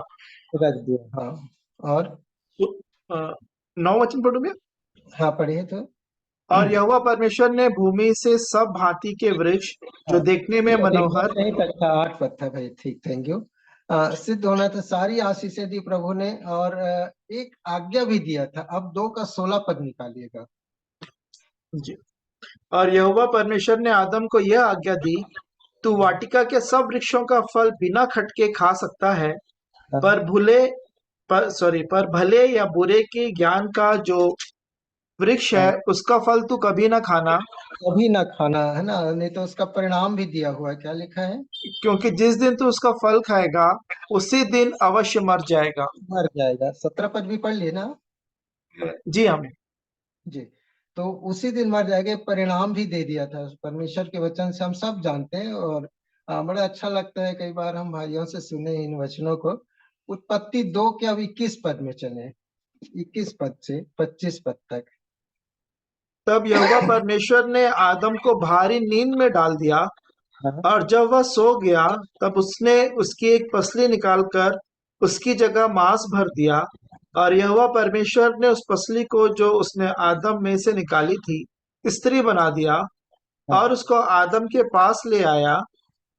तब आदम ने कहा, अब यह मेरी हड्डियों में की हड्डी और मेरे मांस में का मांस है, इसलिए इसका नाम नारी होगा, क्योंकि वह यह नर में से निकाली गई है। निकाली गई। अब आदम के साथ एक और सहयोगी हो गए, और उसका नाम क्या हो गया? नारी, स्त्री, है ना। 25 पद तक पढ़ लिए पूरा? मैंने अभी 23 तक ही पढ़ा, 24-25 में। सॉरी, 24-25 भी पढ़ दीजिए। इस कारण पुरुष अपने माता पिता को छोड़कर अपनी पत्नी से मिला रहेगा और वे एक ही तन बने रहेंगे। आदम और उसकी पत्नी दोनों नंगे थे पर लजाते न थे। ये परमेश्वर की आशीष थी स्त्री को देने के बाद। अब थोड़ा ही देर हुआ होगा, तीसरे पद में यहाँ से प्रारंभ हो जाता है, और 3 का 1 पद को पढ़िएगा। यहोवा परमेश्वर, हाँ, यहोवा परमेश्वर ने जितने बनेले पशु बनाए थे उन सब में सर्प धूर्त था। उसने स्त्री से कहा, क्या सच है कि परमेश्वर ने कहा तुम इस वाटिका के किसी वृक्ष का फल न खाना? बहुत ही सटीक प्रश्न किया था। क्या सच है कि परमेश्वर ने कहा? सटीक प्रश्न किया। 2 पद, दूसरा पद। स्त्री ने सर्प से कहा, इस वाटिका के वृक्षों के फल हम खा सकते हैं, पर जो वृक्ष वाटिका के बीच में है उसके फल के विषय में परमेश्वर ने कहा है कि ना तो तुम उसको खाना और ना उसको छूना, नहीं तो मर जाओगे। अब यहाँ पे मेरे एक प्रश्न बनता है यहाँ पर कि यहाँ क्या स्त्री को सर्प से बात करना चाहिए था? इस विषय में भी थोड़ा सा हम सब विचार कर सकते हैं कि स्त्री को यहाँ पर क्या सर्प से बात करना चाहिए था, और यदि कर भी रही थी तो क्या अकेले करना था? इस विषय में क्या उसने आदम को बुलाना उचित नहीं समझा? परंतु ऐसा नहीं हुआ, क्योंकि शैतान बहुत ही पहले लिख दिया, धूर्त था, चालाक था, और बड़े ही तरीके से आकर के उससे बात करना प्रारंभ किया। 3 पद में देखिए क्या कहता है। पर जो वृक्ष वाटिका के बीच में है उसके फल के विषय में परमेश्वर ने कहा है कि ना तो तुम उसको खाना और ना उसको छूना, नहीं तो मर जाओगे। थोड़ा सा चेंज हुआ कुछ बातें। पहले क्या कहा था परमेश्वर का वचन? नहीं खाना, है ना। और यहाँ पर वो क्या बोले, ना तो तुम उसको खाना और ना उसको छूना। छूना शब्द अपनी तरफ से जोड़ दी। मैं यहीं पर एक विचार कर रहा था, और नहीं तो मर जाओगे एक शब्द होता है। अब शैतान बड़ा चालाक है, वो तो तुरंत पकड़ लिया कि वचन में ये शब्द अलग हो गया, थोड़ा सा अलग हो गया, तो उसको ना छूना। और 4 पद में तुरंत क्या, चौथा पद को पढ़ना भाई। तब सर्प ने स्त्री से कहा, तुम निश्चय ना मरोगे। है ना, बहका दिया। परमेश्वर का वचन, इस बात से हम सीखते हैं कि कैसी छोटी सी बात में हम आज भी, है ना, कैसे शैतान के जाल में फंसते हैं। परमेश्वर के नहीं तो क्या हो गया था, क्या कहता है, परमेश्वर के तुल्य हो जाओगे। आगे का पद थोड़ा सा और उसमें, 5वां पद को। वरन परमेश्वर आप जानता है कि जिस दिन तुम उसका फल खाओगे, उसी दिन तुम्हारी आंखें खुल जाएंगी और तुम भले बुरे का ज्ञान पाकर परमेश्वर के तुल्य हो जाओगे। परमेश्वर के तुल्य हो जाओगे, ठीक है। अब इस सब बात को आप कैलकुलेट करिएगा और देखिएगा यहाँ पर कौन सी बातें हुई। मनुष्य का शरीर कैसे धीरे धीरे इन बातों की ओर प्रेरित होता है, शैतान के जाल फंदों में जकड़ता जाता है, फंसता जाता है ना। पहली बात, सबसे पहली बात कि उसने अपने कान का प्रयोग किया, कान से सुना, शैतान की सारी बातों को सुना, ठीक है। आप देखते जाइएगा ना। फिर निश्चित रूप से उसने अपने आंख का भी प्रयोग किया, आंख से देखा भी, है ना। अपन देखे ना, सुंदर देखने में भला सुंदर, ये सारी चीजें लिखी हुई, तो आंख से उन्होंने देखा भी। वृक्ष तक, पांव से चल, वृक्ष तक उसको जाना था कि, और फल को शैतान के साथ देखने गए होंगे तो और भी चलना हुआ, तो ये पैर का भी प्रयोग कर लिया, पांव को भी उसने उपयोग कर दिया अपना। शैतान कैसे फंसाता है, कान से सुना दिया, आंख से भी, और पैर को भी उस सांस तक चला दिया।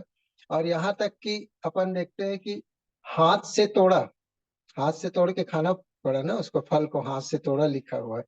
और निश्चित रूप से उसका मन भी प्रभावित हुआ, मन भाया और उसको खाया। और जब, तय बात है कि यदि पत्नी किसी चीज को अपने पति को खिलाए प्यार से, तो बिना प्रश्न करे खा लेगा बेचारा, क्या कर सकता है। उसने खा लिया, उसने भी नहीं पूछा, किसी भी प्रकार का प्रश्न नहीं किया। तो यहाँ पर इस बात को हमको बहुत ही ध्यान पूर्वक समझना है। बातें तो सामान्य सी है, लेकिन छोटी छोटी बातों पर यदि हम गौर न करें, ध्यान न दें, तो ये शरीर के जो अंग है, मैं आज इसी विषय पे कहना चाह रहा हूँ कि जो शरीर है वो बहुत ही खतरनाक है। शरीर के जो अंग है वो परमेश्वर ने बनाया तो जरूर है, लेकिन शैतान उसको शुरू से बिगाड़ने के लिए बढ़िया उपयोग किया, और इन सभी चीजों का उपयोग करा दिया उसने उस स्त्री के माध्यम से। अब मेरा प्रश्न यहाँ पर फिर वही रहता है कि स्त्री निश्चित रूप से अकेली रही होगी जब शैतान उसको बहका रहा था। तो यहाँ पर शैतान, जब भी हम अकेले पढ़ते हैं, जब मैं पढ़ाता हूँ तो भी इस बात को पढ़ाता था, तब भी इस बात को कहता था अक्सर। मैं नीचे सोशल एनिमल हम लोग पढ़ाते हैं, मैं सोशियोलॉजी का प्रोफेसर था, तो इन बात को हमेशा बोलता था। तो मनुष्य अकेले रह ही नहीं सकता, और यदि अकेले रहता है तो उसके मनों में कई तरह के विचार, बहुत सारी बातें आती हैं। और आज भी ऐसे ही होता है। जब हम लोग छोटे छोटे थे तो हमारे घर में अक्सर वो जो दूध उबलते रहता था तो उसमें मलाई जम जाता था। कोई नहीं देख रहा है तो चुपचाप जाके मलाई को निकाल के फट से खा देते थे। तो ये पाँव का चलना, हाथ का उपयोग करना, मन को भावना, आँख का, ये बचपन से मनुष्य के जीवन में एक तरह का ये प्रभाव पड़ना प्रारंभ हो जाता है। तो इस बात को हमको समझना है, जानना है। और आज भी हमारे साथ यही ना हो, इस बात को हमको सदर खास करके न केवल यंग चिप के लिए मैं कहता हूँ, यूथ के लिए नहीं है, हम सभी के लिए है कि हम अपने आँखों को, अपने शरीर के अंगों को बहुत ही नियंत्रित करना, प्रतिदिन प्रार्थना करना चाहिए अपने अंगों के लिए। और हम इस बात के लिए निश्चित रूप से हम करते भी हैं प्रार्थना, प्रभु हमारी सहायता भी करता है। तो अकेले नहीं होना चाहिए। अक्सर हम, हमारे साथ मनुष्य यदि नहीं भी, तो यदि प्रभु हमारे साथ है, उसका पवित्र आत्मा हमारे साथ है, तो हमें वो चेतावनी देता है ना। तो इस बात को परमेश्वर ने मुझे सिखाया, मैं अपने लिए सीखा इस बात को कि सचमुच में हमको बहुत ही सतर्कता के साथ अपने जीवन को जीना है। शैतान ने परमेश्वर के बनाए सबसे पहली कृति को नहीं छोड़ा, तो हम तो और किसी काम के लायक नहीं, हम तो और पाप के संतान हैं, हम तो साटे हुए लोग हैं। तो अब देखिए दूसरी पीढ़ी में आएंगे, थोड़ा सा वचन को आगे उत्पत्ति के अध्याय में पढ़ेंगे तो आदम और हवा के जो बच्चे हुए, कैन और हाबिल, पहली हत्या हो गई, ये सब शैतान के काम है। तो शैतान शुरू से ही सृष्टि की जो रचना है उसको बिगाड़ने का काम किया। बहुत ही कठिन है संसार में रहना, तो बहुत ही सतर्कता के साथ रहना हमको है। और इसीलिए जब हम उस बपतिस्मा रूपी कब्र में गाड़ दिए गए हैं, तो अब जो जीवित है प्रभु में जीवित हुए। तो प्रभु हमारी सहायता करे कि हम इस बात को समझें। अब पाप हो ही गया तो मान लेना था, परंतु ये लोग परमेश्वर को ही अब टोपी पहनाने लग गए थे। यदि आप अपन देखेंगे आगे के अध्याय में उत्पत्ति 3:8। तब यहोवा परमेश्वर जो दिन के ठंडे समय वाटिका में फिरता था का शब्द उनको सुनाई दिया। तब आदम और उसकी पत्नी वाटिका के वृक्षों के बीच यहोवा परमेश्वर से छिप गए। देखिए छिप गए लिखा है ना। हाँ, और आगे तब यहोवा परमेश्वर ने पुकार कर आदम से पूछा, तू कहाँ है? उसने कहा, मैं तेरा शब्द बारी में सुनकर डर गया, क्योंकि मैं नंगा था इसलिए छिप गया। उसने कहा, किसने तुझे बताया कि तू नंगा है? जिस वृक्ष का फल खाने को मैंने तुझे मना किया था, क्या तूने उसका फल खाया है? आदम ने कहा, जिस स्त्री को तूने मेरे संग रहने को दिया है, उसी ने उस वृक्ष का फल मुझे दिया और मैंने खाया। तब यहोवा परमेश्वर ने स्त्री से कहा, तूने यह क्या किया है? स्त्री ने कहा, सर्प ने मुझे बहका दिया, तब मैंने खाया। आपको नहीं लग रहा है कि किस किस तरीके से बातें हुई? आप इसको पढ़िएगा, बड़ा अच्छा लगता है। हमारे रनी भाई लोग इसको बहुत पहले ले चुके हैं, भाई डेविड, भाई शेखर, सबने बताया इन विषयों को। ठीक, कोई बहुत बड़े और नई बात नहीं है, लेकिन हर बार पढ़ने पे एक बात समझ में आता है कि आज भी मनुष्य का शरीर, हाथ पांव, चाहे आंख हो, कान हो, नाक हो, मुंह हो, जीभ हो, पेट हो, मन हो, शरीर के बहुत सारे सभी अंग हैं जो कभी भी कहीं भी फंसा देता है। और शैतान इसका बड़ा तरीके से उपयोग करता है। और निश्चित रूप से चाहे हम विश्वासी हों चाहे अविश्वासी हों, सभी के ऊपर ये अटैक करता रहता है और हर समय अटैक करते रहता है। सो हमको इस बात से बचना है। परमेश्वर का वचन आज हमें इन्हीं बातों की शिक्षा मैंने सीखा। शायद हम सब के लिए आशीष का कारण हो सकता है। इन बातों पर ध्यान दें।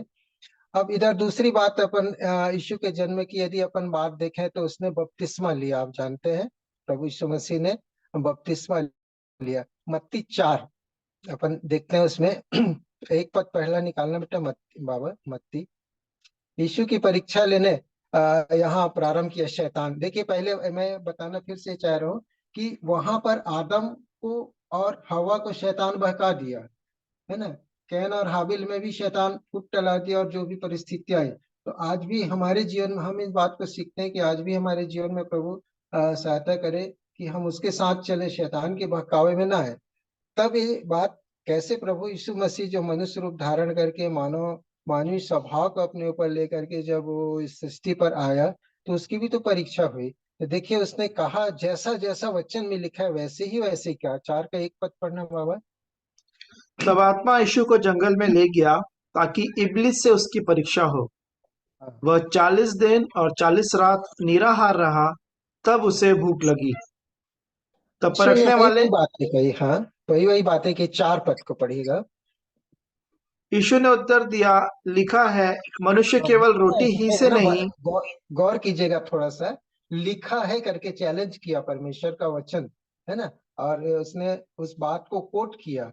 शायद यदि आदम भी या हवा भी इस बात को कोट करती कि नहीं ऐसा है, तो शायद ऐसा कुछ भी नहीं होता। लेकिन शैतान ने इस सृष्टि को बिगाड़ तो दिया। अब प्रभु यीशु मसीह की बारी आए तो उसने सीधा सीधा वैसे ही जवाब दिया जैसा कि परमेश्वर का वचन बताता है। 4 पद में 7 पद भी पढ़ना। यीशु ने उससे कहा, यह भी लिखा है। बस यही इतने को बस पढ़िएगा ना, यह भी लिखा है करके फिर उसने कोट किया। 10 पद में आना। तब यीशु ने उससे कहा, हे शैतान, दूर हो जा, क्योंकि लिखा है। हाँ, क्योंकि लिखा है। ये सिद्ध मनुष्य केवल और केवल प्रभु यीशु मसीह है। आज मैं बस यही बताना चाह रहा था कि मनुष्य सिद्ध नहीं हो सकता निश्चित रूप से। इसीलिए परमेश्वर ने देखा कि मनुष्य बहुत ही आ, एक ऐसा प्राणी है जो, अब इसके लिए मैं क्या कहूँ। और इस तरीके से वो शैतान के जाल फंदे में फंस जाता है। फिर भी प्रभु ने हम सभी पर तरस खाया। और हम तो ये बड़े धन्यवाद का विषय है कि हम सब अनुग्रह के काल में हैं। और प्रभु चाहता है कि आज इन वचनों के द्वारा और भी इन आशीषों को और भी हम सीखें और समझें और जानें, और हम अपने अपने आप को प्रभु के चरणों में बड़े दीन और नम्रता के साथ और भी सौंपे। और हमारी क्या स्थिति है इस बात को लेकर के अपन थोड़ा सा मैं एक गवाही छोटा सा देना चाह रहा हूँ। जब मैं हम लोग उद्धार के जीवन को पाए थे, हमारे लाल भाई, राम भाई, भाई शेखर भाई, डेविड, हम सब लोग ये सब एक उस समय एक अजीब तरह का वो आया था, क्रांति तरह का आया था अपने क्षेत्र में, पूर्व जिले क्षेत्र में। तो उस समय एक जुनून था, लगातार बस में, कॉलेज में, मेला में वचन पॉम्पलेट बांटना। बाइबल उस दिन भैया लाल भाई बता भी रहते हैं ना, बाइबल बांटने का कार्य करते थे। और बहुत सारी बातें थी जो हम लोग करते थे, बड़े ही जुनून के साथ करते थे। अब मुझे लगता था चलो आज कहीं वचन या संगति करने, अब मैं अपनी बात बता रहा हूँ कि लगता था कि भाई लोग बोलते थे कि प्रभु ने सुसमाचार सुनाया, तो हम जब उन आशीषों को पाते थे तो हम उनको बांटना चाहते थे।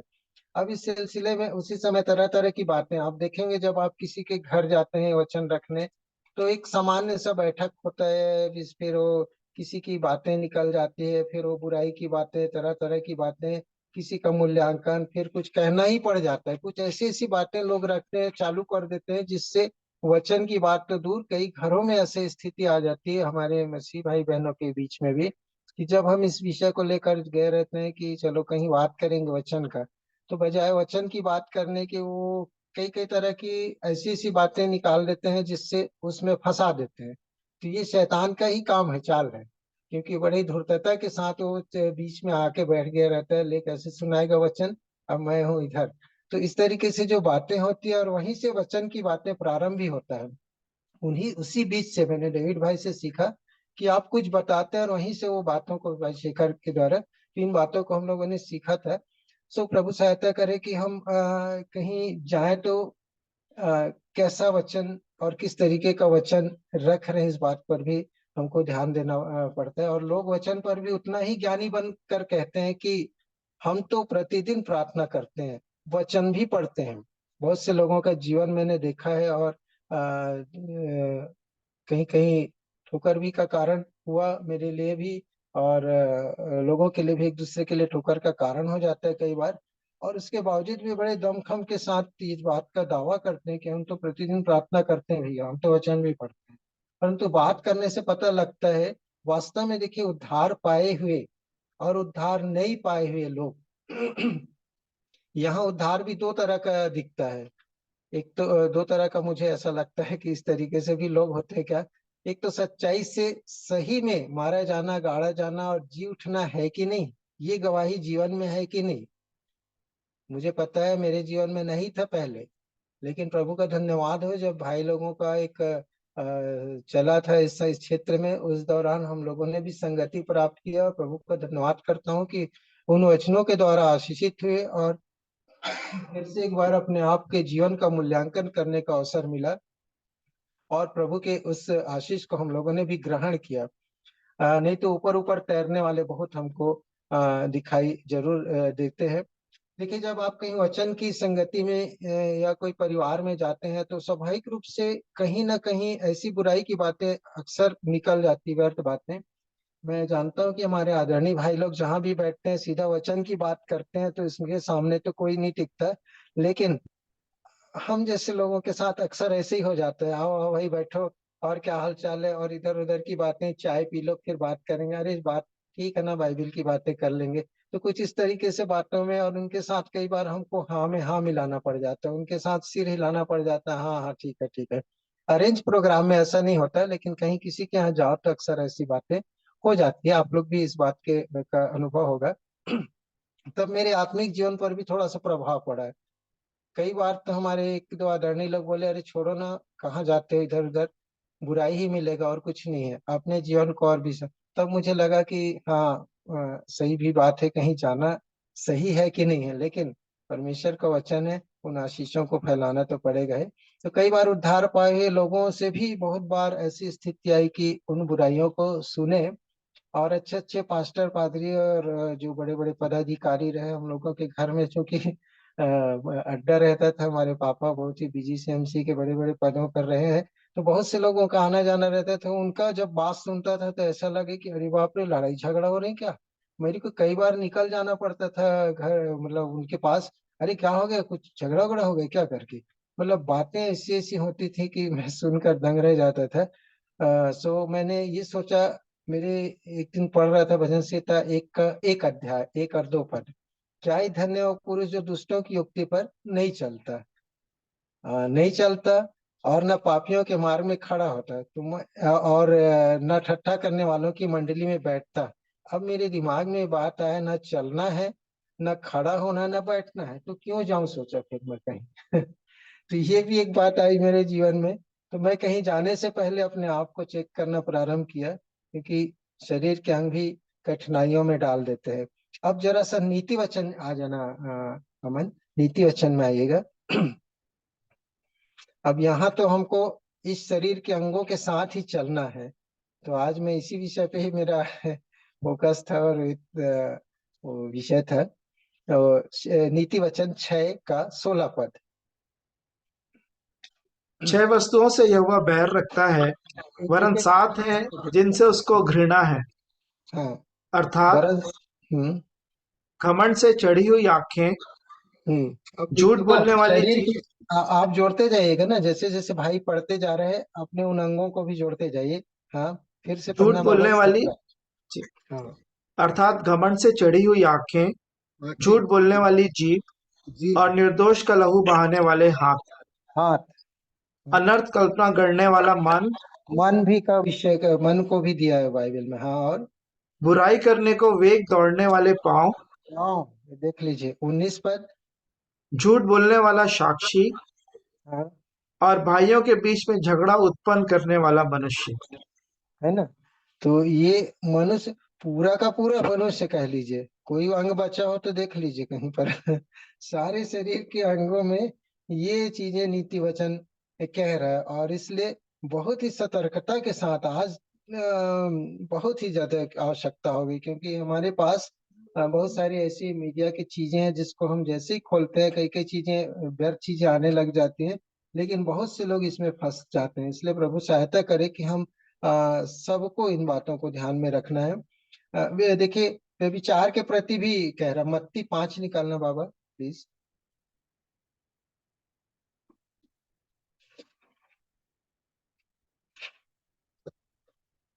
मत्ती 5 का 27।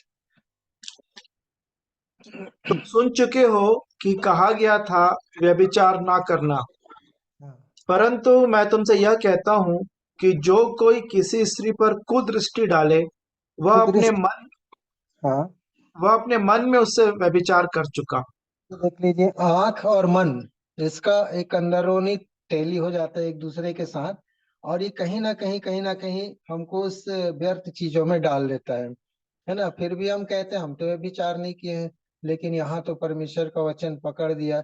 इसी सारी चीजों का उस समय मैं बता रहा था, न्याय होगा और खुल जाएंगी किताबें। 28 पद बाबा। परंतु मैं तुमसे यह कहता हूँ कि जो कोई किसी स्त्री पर कुदृष्टि डाले, वह हाँ, अपने मन में उससे व्यभिचार कर चुका। ये देखिए, और 29 पद। यदि तेरी दाहिनी आंख तुझे ठोकर खिलाए, तो उसे निकाल कर फेंक दे, देख क्योंकि दे, तेरे लिए यही भला है कि तेरे अंगों में से एक नष्ट हो जाए और तेरा सारा शरीर नरक में न डाला जाए। न डाला जाए, इस बात का परमेश्वर का वचन से मैं सीखा। 30 पद भी पढ़ने ना बाबा। यदि तेरा दाहिना हाथ तुझे ठोकर खिलाए, तो उसको काट कर फेंक दे, क्योंकि ये तेरे देखिए, लिए यही भला है कि तेरे अंगों में से एक नष्ट हो जाए और तेरा सारा शरीर नरक में न डाला जाए। अब ये काट के फेंक देने का अर्थ है नहीं कि सही में काटे और फेंक दिए। भाई परमेश्वर का वचन इन बातों को सिखाना चाहता है कि क्या हम इन अंगों को परमेश्वर को चढ़ा नहीं सकते, और हमेशा हमेशा के लिए उन्हीं चीजों को छोड़ सकते हैं क्या। इस बात पर हमको ध्यान देना है आज। प्रभु का वचन इन बातों से मुझे आशीषित किया। और यदि हम जीभ के विषय में दें तो ये तो और खतरनाक है।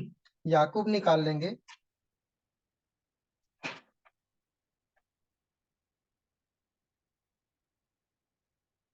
याकूब, और उसका 3, 1 से 10 पद तक में देखिए ना, जीप के विषय में बड़ा ही खतरनाक शब्द, बातें हैं, केवल आप पढ़ दीजिएगा प्लीज।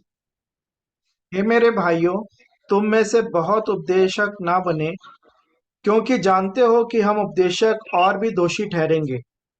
इसलिए कि जब हम सब बहुत बार चूक जाते हैं, जो कोई वचन में नहीं चूकता वही तो सिद्ध मनुष्य है और सारी देह पर भी लगाम लगा सकता है। जब हम अपने वश में करने के लिए घोड़ों के मुंह में लगाम लगाते हैं, तो हम उनकी सारी देह को भी घुमा सकते हैं। देखो, जहाज भी यद्यपि ऐसे बड़े होते हैं और प्रचंड वायु से चलाए जाते हैं, तो भी एक छोटी सी पतवार के द्वारा मांझी की इच्छा के अनुसार घुमाए जाते हैं।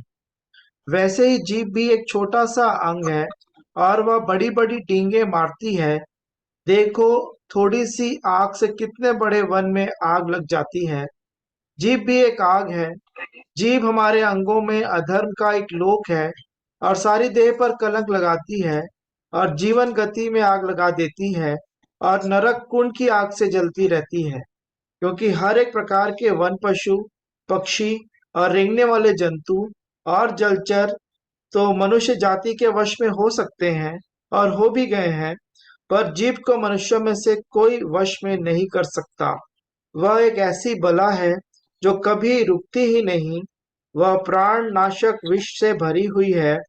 इसी से हम प्रभु और पिता की स्तुति करते हैं और इसी से मनुष्यों को जो परमेश्वर के स्वरूप में उत्पन्न हुए हैं शाप देते हैं। एक ही मुंह से धन्यवाद और शाप दोनों निकलते हैं।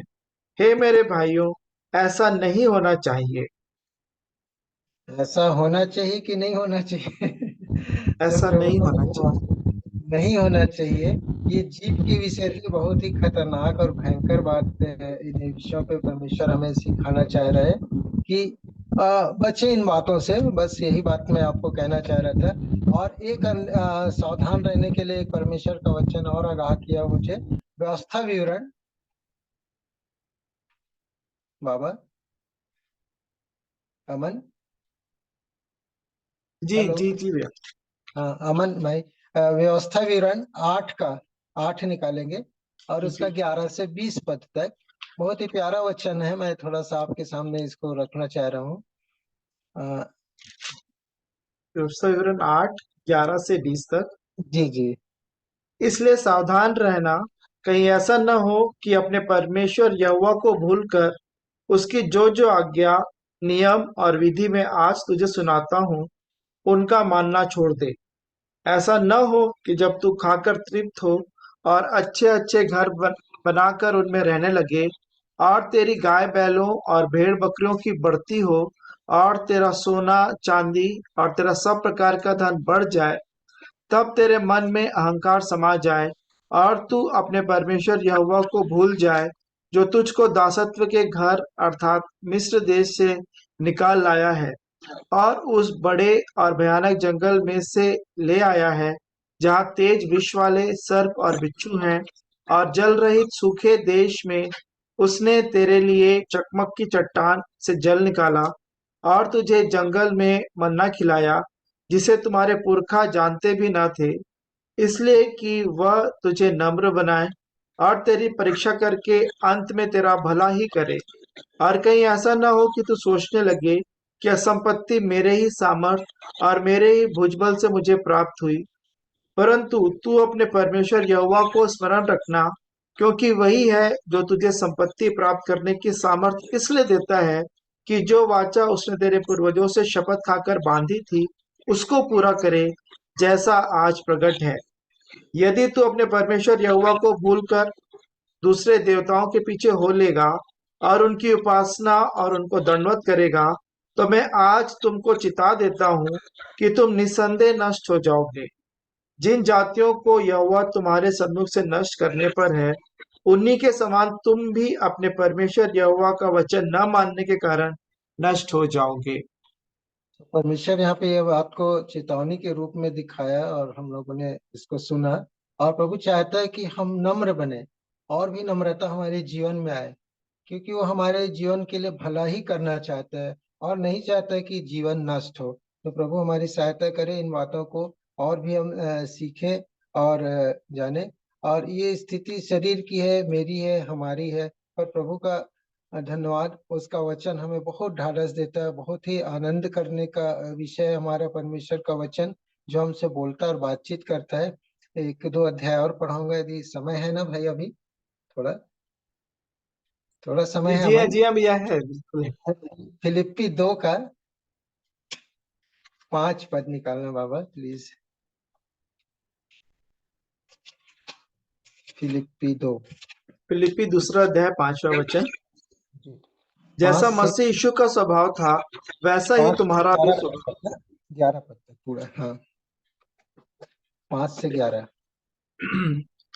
जैसा मसीह यीशु का स्वभाव था, वैसा ही तुम्हारा भी स्वभाव हो, जिसने परमेश्वर के स्वरूप में होकर भी परमेश्वर के तुल्य होने को अपने वश में रखने की वस्तु ना समझा, वरन अपने आप को ऐसा शून्य कर दिया और दास का स्वरूप धारण किया और मनुष्य की समानता में हो गया और मनुष्य के रूप में प्रकट होकर अपने आप को दीन किया और यहाँ तक आज्ञाकारी रहा कि मृत्यु, हाँ, क्रूस की मृत्यु भी सह ली।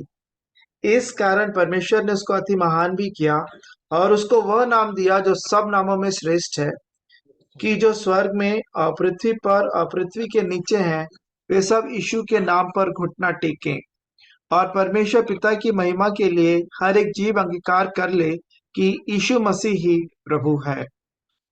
तो परमेश्वर चाहता है हमारे जीवन से कि मसीह का स्वभाव हो, है ना। मनुष्य का स्वभाव नहीं होना चाहिए, नहीं तो मनुष्य के स्वभाव यदि है तो कहीं ना कहीं हम धोखा खा रहे हैं। मसीह का स्वभाव होना चाहिए, और इसलिए क्योंकि वो ही एक व्यक्ति है जो सिद्ध पुरुष है। और एक अध्याय को देख लेंगे, उसके बाद हम उन आशीषों के भागी होंगे। रोमी निकाल लीजिएगा प्लीज, रोमी, और उसका 12वां अध्याय। जी 12 का 1 2 3 8 पद तक बाबा। जी। इसलिए हे भाइयों, मैं तुमसे परमेश्वर की दया स्मरण दिलाकर विनती करता हूँ कि अपने शरीरों को जीवित और पवित्र और परमेश्वर को भावता हुआ बलिदान करके चढ़ाओ। यही तुम्हारी आत्मिक सेवा है। इस संसार के सदृश न बनो, परंतु तुम्हारे मन के नए हो जाने से तुम्हारा चाल चलन भी बदलता जाए, जिससे तुम परमेश्वर की भली और भावती और सिद्ध इच्छा अनुभव से मालूम करते रहो। क्योंकि मैं उस अनुग्रह के कारण जो मुझको मिला है, तुम में से हर एक से कहता हूँ कि जैसा समझना चाहिए उससे बढ़कर कोई भी अपने आप को ना समझे, पर जैसा परमेश्वर ने हर एक को विश्वास परिमाण के अनुसार बांट दिया है, वैसा ही सुबुद्धि के साथ अपने को समझे। क्योंकि जैसे हमारी एक देह में बहुत से अंग हैं और सब अंगों का एक ही सा काम नहीं, वैसा ही हम जो बहुत हैं, मसीह में एक देह होकर आपस में एक दूसरे के अंग हैं। जबकि उस अनुग्रह के अनुसार जो हमें दिया गया है, हमें भिन्न भिन्न वरदान मिले हैं। तो जिसको भविष्यवाणी का दान मिला हो, वह विश्वास के परिमाण के अनुसार भविष्यवाणी करे। यदि सेवा करने का दान मिला हो तो सेवा में लगा रहे। यदि कोई सिखाने वाला हो तो सिखाने में लगा रहे। जो उपदेशक हो वह उपदेश देने में लगा रहे। दान देने वाला उदारता से दे। जो अगुवाई करे वह उत्साह से करे। जो दया करे वह हर्ष से करे। परमेश्वर का धन्यवाद। तो जो वास्तव में आपका भाग है उसे दिल से करें। इनमें से मेरा एक भाग है, मैं जानता हूँ भाग कौन सा है मेरा, और इसलिए प्रभु इसमें मुझे मेरी सहायता भी करते हैं। और प्रभु का और भी एक वचन है जो अंतिम चेतावनी के रूप में, और ये मेरा लास्ट होगा ये वचन, और उसके बाद मैं समाप्त करूंगा। बाबा लास्ट प्लीज तीतुस निकाल लीजिएगा, और तीतुस और उसका 2 अध्याय, तीतुस 2। देखिए, जी इसको इसको 11 से 15 तक पढ़िएगा, बहुत ही ध्यान से सुनिएगा। सब के लिए है। और इसके बाद इनमें से कुछ बातों को देख के अंतिम कर दूंगा प्लीज, क्योंकि क्योंकि परमेश्वर का वह अनुग्रह प्रकट है जो सब मनुष्यों के उद्धार का कारण है, और हमें चेतावनी देता है कि हम अभक्ति और सांसारिक अभिलाषाओं से मन फेर कर इस युग में संयम और धर्म और भक्ति से जीवन बिताएं, और उस धन्य आशा की अर्थात अपने महान परमेश्वर और उद्धारकर्ता यीशु मसीह की महिमा के प्रकट होने की बाट जोहते रहें, जिसने अपने आप को हमारे लिए दे दिया कि हमें हर प्रकार के अधर्म से छुड़ा ले और शुद्ध करके अपने लिए एक ऐसी जाति बना ले जो भले भले कामों में सरगर्म हो। पूरे अधिकार के साथ ये बातें कह और समझा और सिखाता रहा, कोई तुझे तुच्छ न जानने पाए। यस, कोई तुझे तुच्छ न जानने पाए। तो चेतावनी है, धर्म और भक्ति से जीवन बिताए, महिमा के प्रकट होने की बाट जोते रहे, भले कामों में सरगर्म रहे, अधिकार से समझा सिखा ताकि कोई तुच्छ न जाने। तो ये छोटी छोटी लोमड़ियां जो होती ना, दाग की बारी को रौंद देती हैं और नष्ट कर देती हैं। तो हमें हर समय, हर क्षण, हर पल हमें सतर्क रहना है और परमेश्वर की इन आशीषों को बार बार याद करते रहना है। तो आप लोग मेरे लिए भी प्रार्थना कीजिएगा कि और भी मैं मजबूती के साथ प्रभु के चरणों में आने पाऊं और उन आशीषों को जो मैं पाया, और मेरे भाइयों ने हमेशा, सभी भाइयों ने बता चुका इन सारी बातों को, कोई भी बात छुपा नहीं या नहीं इसमें से कोई नहीं जानते, ऐसा नहीं है, हर कोई जानता है, हर किसी के लिए ये वचन है। मैं इन आशीषों को प्राप्त किया और फिर से मुझे एक चेतावनी मेरे लिए भी था कि सचमुच में और भी हमें आवश्यकता है। और आज मुझे 65 ईयर्स हो गए हैं, लेकिन आज भी मेरे लिए उन बातों की आवश्यकता है कि चेतावनी भरा मेरे लिए आज ये वचन था, मेरे लिए मेरा वचन था। प्रभु आशीष दे सबको। सो प्रभु का धन्यवाद। थैंक यू भाई अमन, वचन को आपने मेरे साथ शेयर किया, पढ़ा, इसके लिए बहुत बहुत प्रभु बहुतायत की आशीष दे आपको। तो मेरे आदरणीय भाइयों में से कोई एक प्रार्थना कर देंगे तो।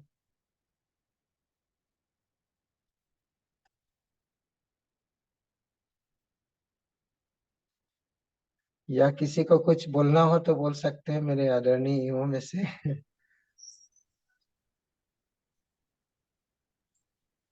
सो हम मिलकर परमेश्वर पिता का धन्यवाद करते हैं कि प्रभु ने आज की संध्या फिर से हम सबों के जीवन में जोड़ा। और मैं अपने प्रिय भाई का धन्यवाद करता हूं कि उन्होंने परमेश्वर के वचन के लिए जो हम लोगों की आवश्यकता है कि कैसे प्रभु ने अद्भुत अनुग्रह हम सबों के जीवन में किया, कैसे पहले हम शैतान के फंदे में फंस कर अपने प्रभु से दूर थे, पर परमेश्वर पिता का प्रेम जो हमारे, मेरे और आपके जीवन में हुआ कि उसके इकलौते बेटे यीशु मसीह के द्वारा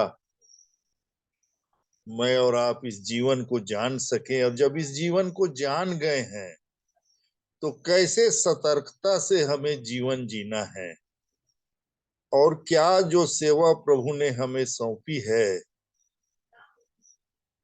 जैसे पौलुस तीमुथियुस को समझा रहा था, जिसको अभी हम लोगों ने पढ़ा कि अपने और अपने उपदेश की चौकसी कर। यदि ऐसा करता रहेगा तो अपने सुनने वालों के लिए आशीष का कारण हो जाएगा, उद्धार का कारण हो जाएगा। सो मैं भाई को बहुत ही धन्यवाद देता हूं कि उन्होंने जो प्रभु ने उन्हें सिखाया उसको भाई ने बड़े ईमानदारी से हम सबों के सन्मुख रखा। मेरे आदरणीयों, सो आप लोगों को भी प्रभु सहायता करे कि जैसा आप सीखते हैं उसको अवश्य रखिए, क्योंकि ये जो हम जुड़ते हैं ये पारिवारिक आराधना है और परिवार में ही सीखता है सब कुछ। हाँ, झिझक लगता है बहुत सी बातों में, पर प्रभु का आत्मा मेरी और आपकी सहायता करे।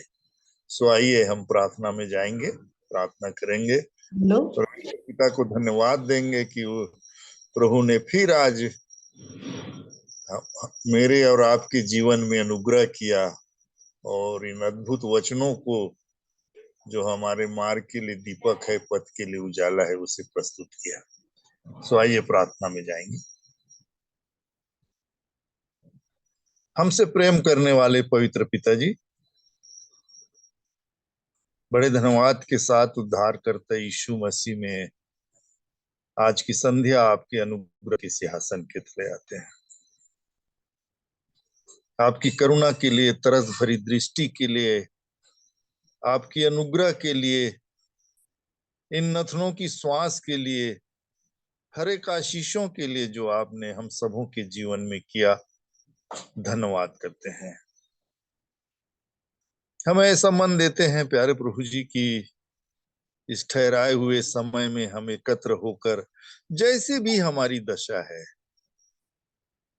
हमसे हर एक की दशा आपसे छिपी नहीं है प्यारे प्रभु जी, चाहे वो शरीर की हो, चाहे वो आत्मा की हो, और उसी के अनुसार अपने प्रियों पर अनुग्रह करते हैं कि उन वचनों को हम तक पहुंचाते हैं जिनकी हम सबों को आवश्यकता है। प्यारे प्रभु जी, धन्यवाद करते हैं। हमारे मन के विचारों को आप जानते हैं, जैसा आपका वचन कहता है कि आप हमारे मन के विचारों को दूर ही से समझ लेते हैं। ऐसे पिता परमेश्वर हैं, और उसके बावजूद भी प्यारे प्रभु जी विभिन्न विचार होते हैं हमारे। कभी हम आपसे बहुत ही ज्यादा प्रेम करने लगते हैं, और कभी प्यारे प्रभु जी स्थितियों के वश में आकर आपसे दूर भी हो जाते हैं। परंतु ऐसा महान प्रेम है, आप कहते हैं कि मैंने तुम्हारे चित्र को अपने हथेली में खोद के रखा है। एक माँ भूल सकती है, पर मैं तुमको नहीं भूल सकता। कैसा अद्भुत प्रेम आप हमसे करते हैं प्यारे प्रभु जी, इसलिए बड़ा धन्यवाद करते हैं। आप हमेशा हमें बनाना चाहते हैं, क्योंकि बनाने वाले पिता परमेश्वर हैं प्यारे प्रभु जी। पृथ्वी जब बेडौल और सुनसान थी, आपने बनाया प्यारे प्रभु जी, और जैसे जैसे हम आज्ञाकारी होते जाते हैं, आपके वचन का पालन करने लगते हैं प्यारे प्रभु जी, उन आशीषों को हम अपने जीवन के लिए देखने लगते हैं प्यारे प्रभु जी। इसलिए धन्यवाद करते हैं, इस समय को आपने हम सबों के जीवन में जोड़ा है, और हमने आपके इन पवित्र और जीवते और सच्चे वचनों को प्यारे प्रभु जी सुना है। हमारी सहायता करें कि उन वचनों के अनुसार हम निर्णय लेकर इस जीवन में आगे बढ़ सके। शैतान की सारी युक्तियों पर हम यीशु मसीह के नाम से जय पाए प्यारे प्रभु जी, क्योंकि आप जय के उत्सव में ले चलने वाले पिता परमेश्वर हैं। हम पर तरस खाइए और अपनी सामर्थ से भरे।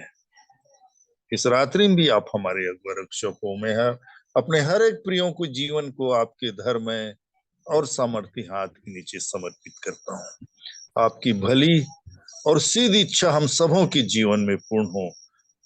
जो कल्पना आपने हमारे जीवन में के लिए किया है, उस कल्पना में आपके हम सब खरे उतरे स्वामी। ऐसी बड़ी दया चाहते हुए धन्यवाद के साथ इस प्रार्थना को उद्धार करता यीशु मसीह के नाम से मांगते हैं, सुनिए, दया से ग्रहण कीजिए। आमीन। धन्यवाद। आमीन। आमीन।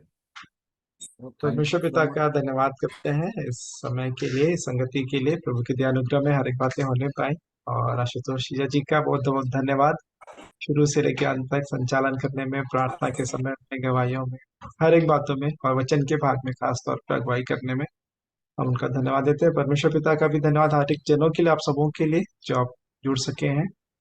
मैं परमेश्वर पिता का धन्यवाद देता हूँ। चाचा जी का माइक ऑन है, तो मैं पहले चाचा जी को अवसर देना चाहता हूँ यदि कुछ बोलना। आमीन बोलने के लिए किया था। बड़ा सुंदर अवसर आज प्रभु ने दिया हम सब के लिए, और जितने जुड़े हैं अंत तक हम धन्यवाद देते हैं। और बेटा रुपेश भी जुड़ा है ना, आज समय नहीं दे पाए बेटे को।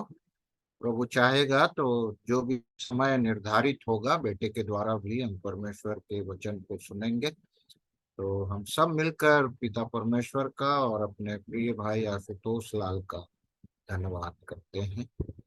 लाल भैया, आपको विशेष धन्यवाद, इस अवसर को मेरे जीवन में आप जोड़े प्रोत्साहित किए, इसके लिए विशेष करके आपको धन्यवाद।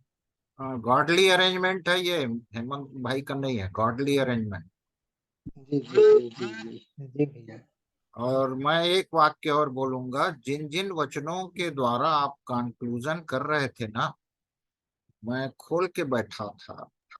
जी जी मत्ती वाला, नीति वचन वाला, याकूब वाला, सब वचनों को प्रभु मुझे दिए थे। और जी मैं धन्यवाद देता हूँ कि आप उन सब वचनों को खुलवाए।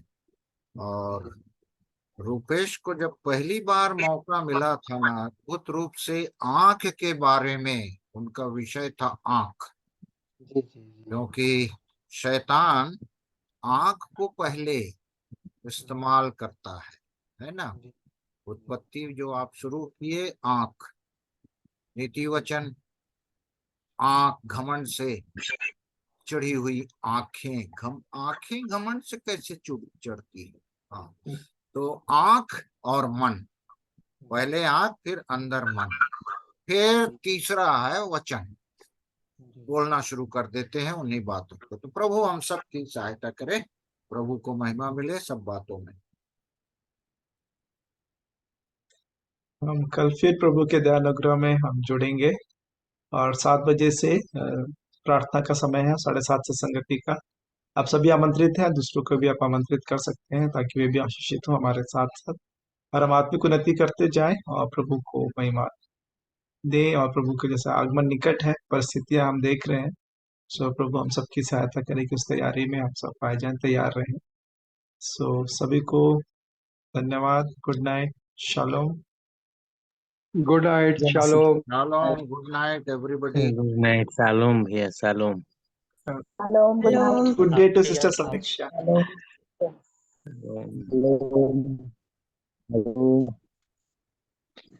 मीटिंग एंड कर रहे हैं। बोल ना। कोई कुछ बोल रहा है? अरे नहीं, बाबू बोल रहा था shalom. Shalom shalom, God bless you. क्या नाम है आपका? Emmanuel Tigga. Emmanuel, God with us, praise God. चलो तो ठीक है, meeting end bye, good night. Bye bye, shalom.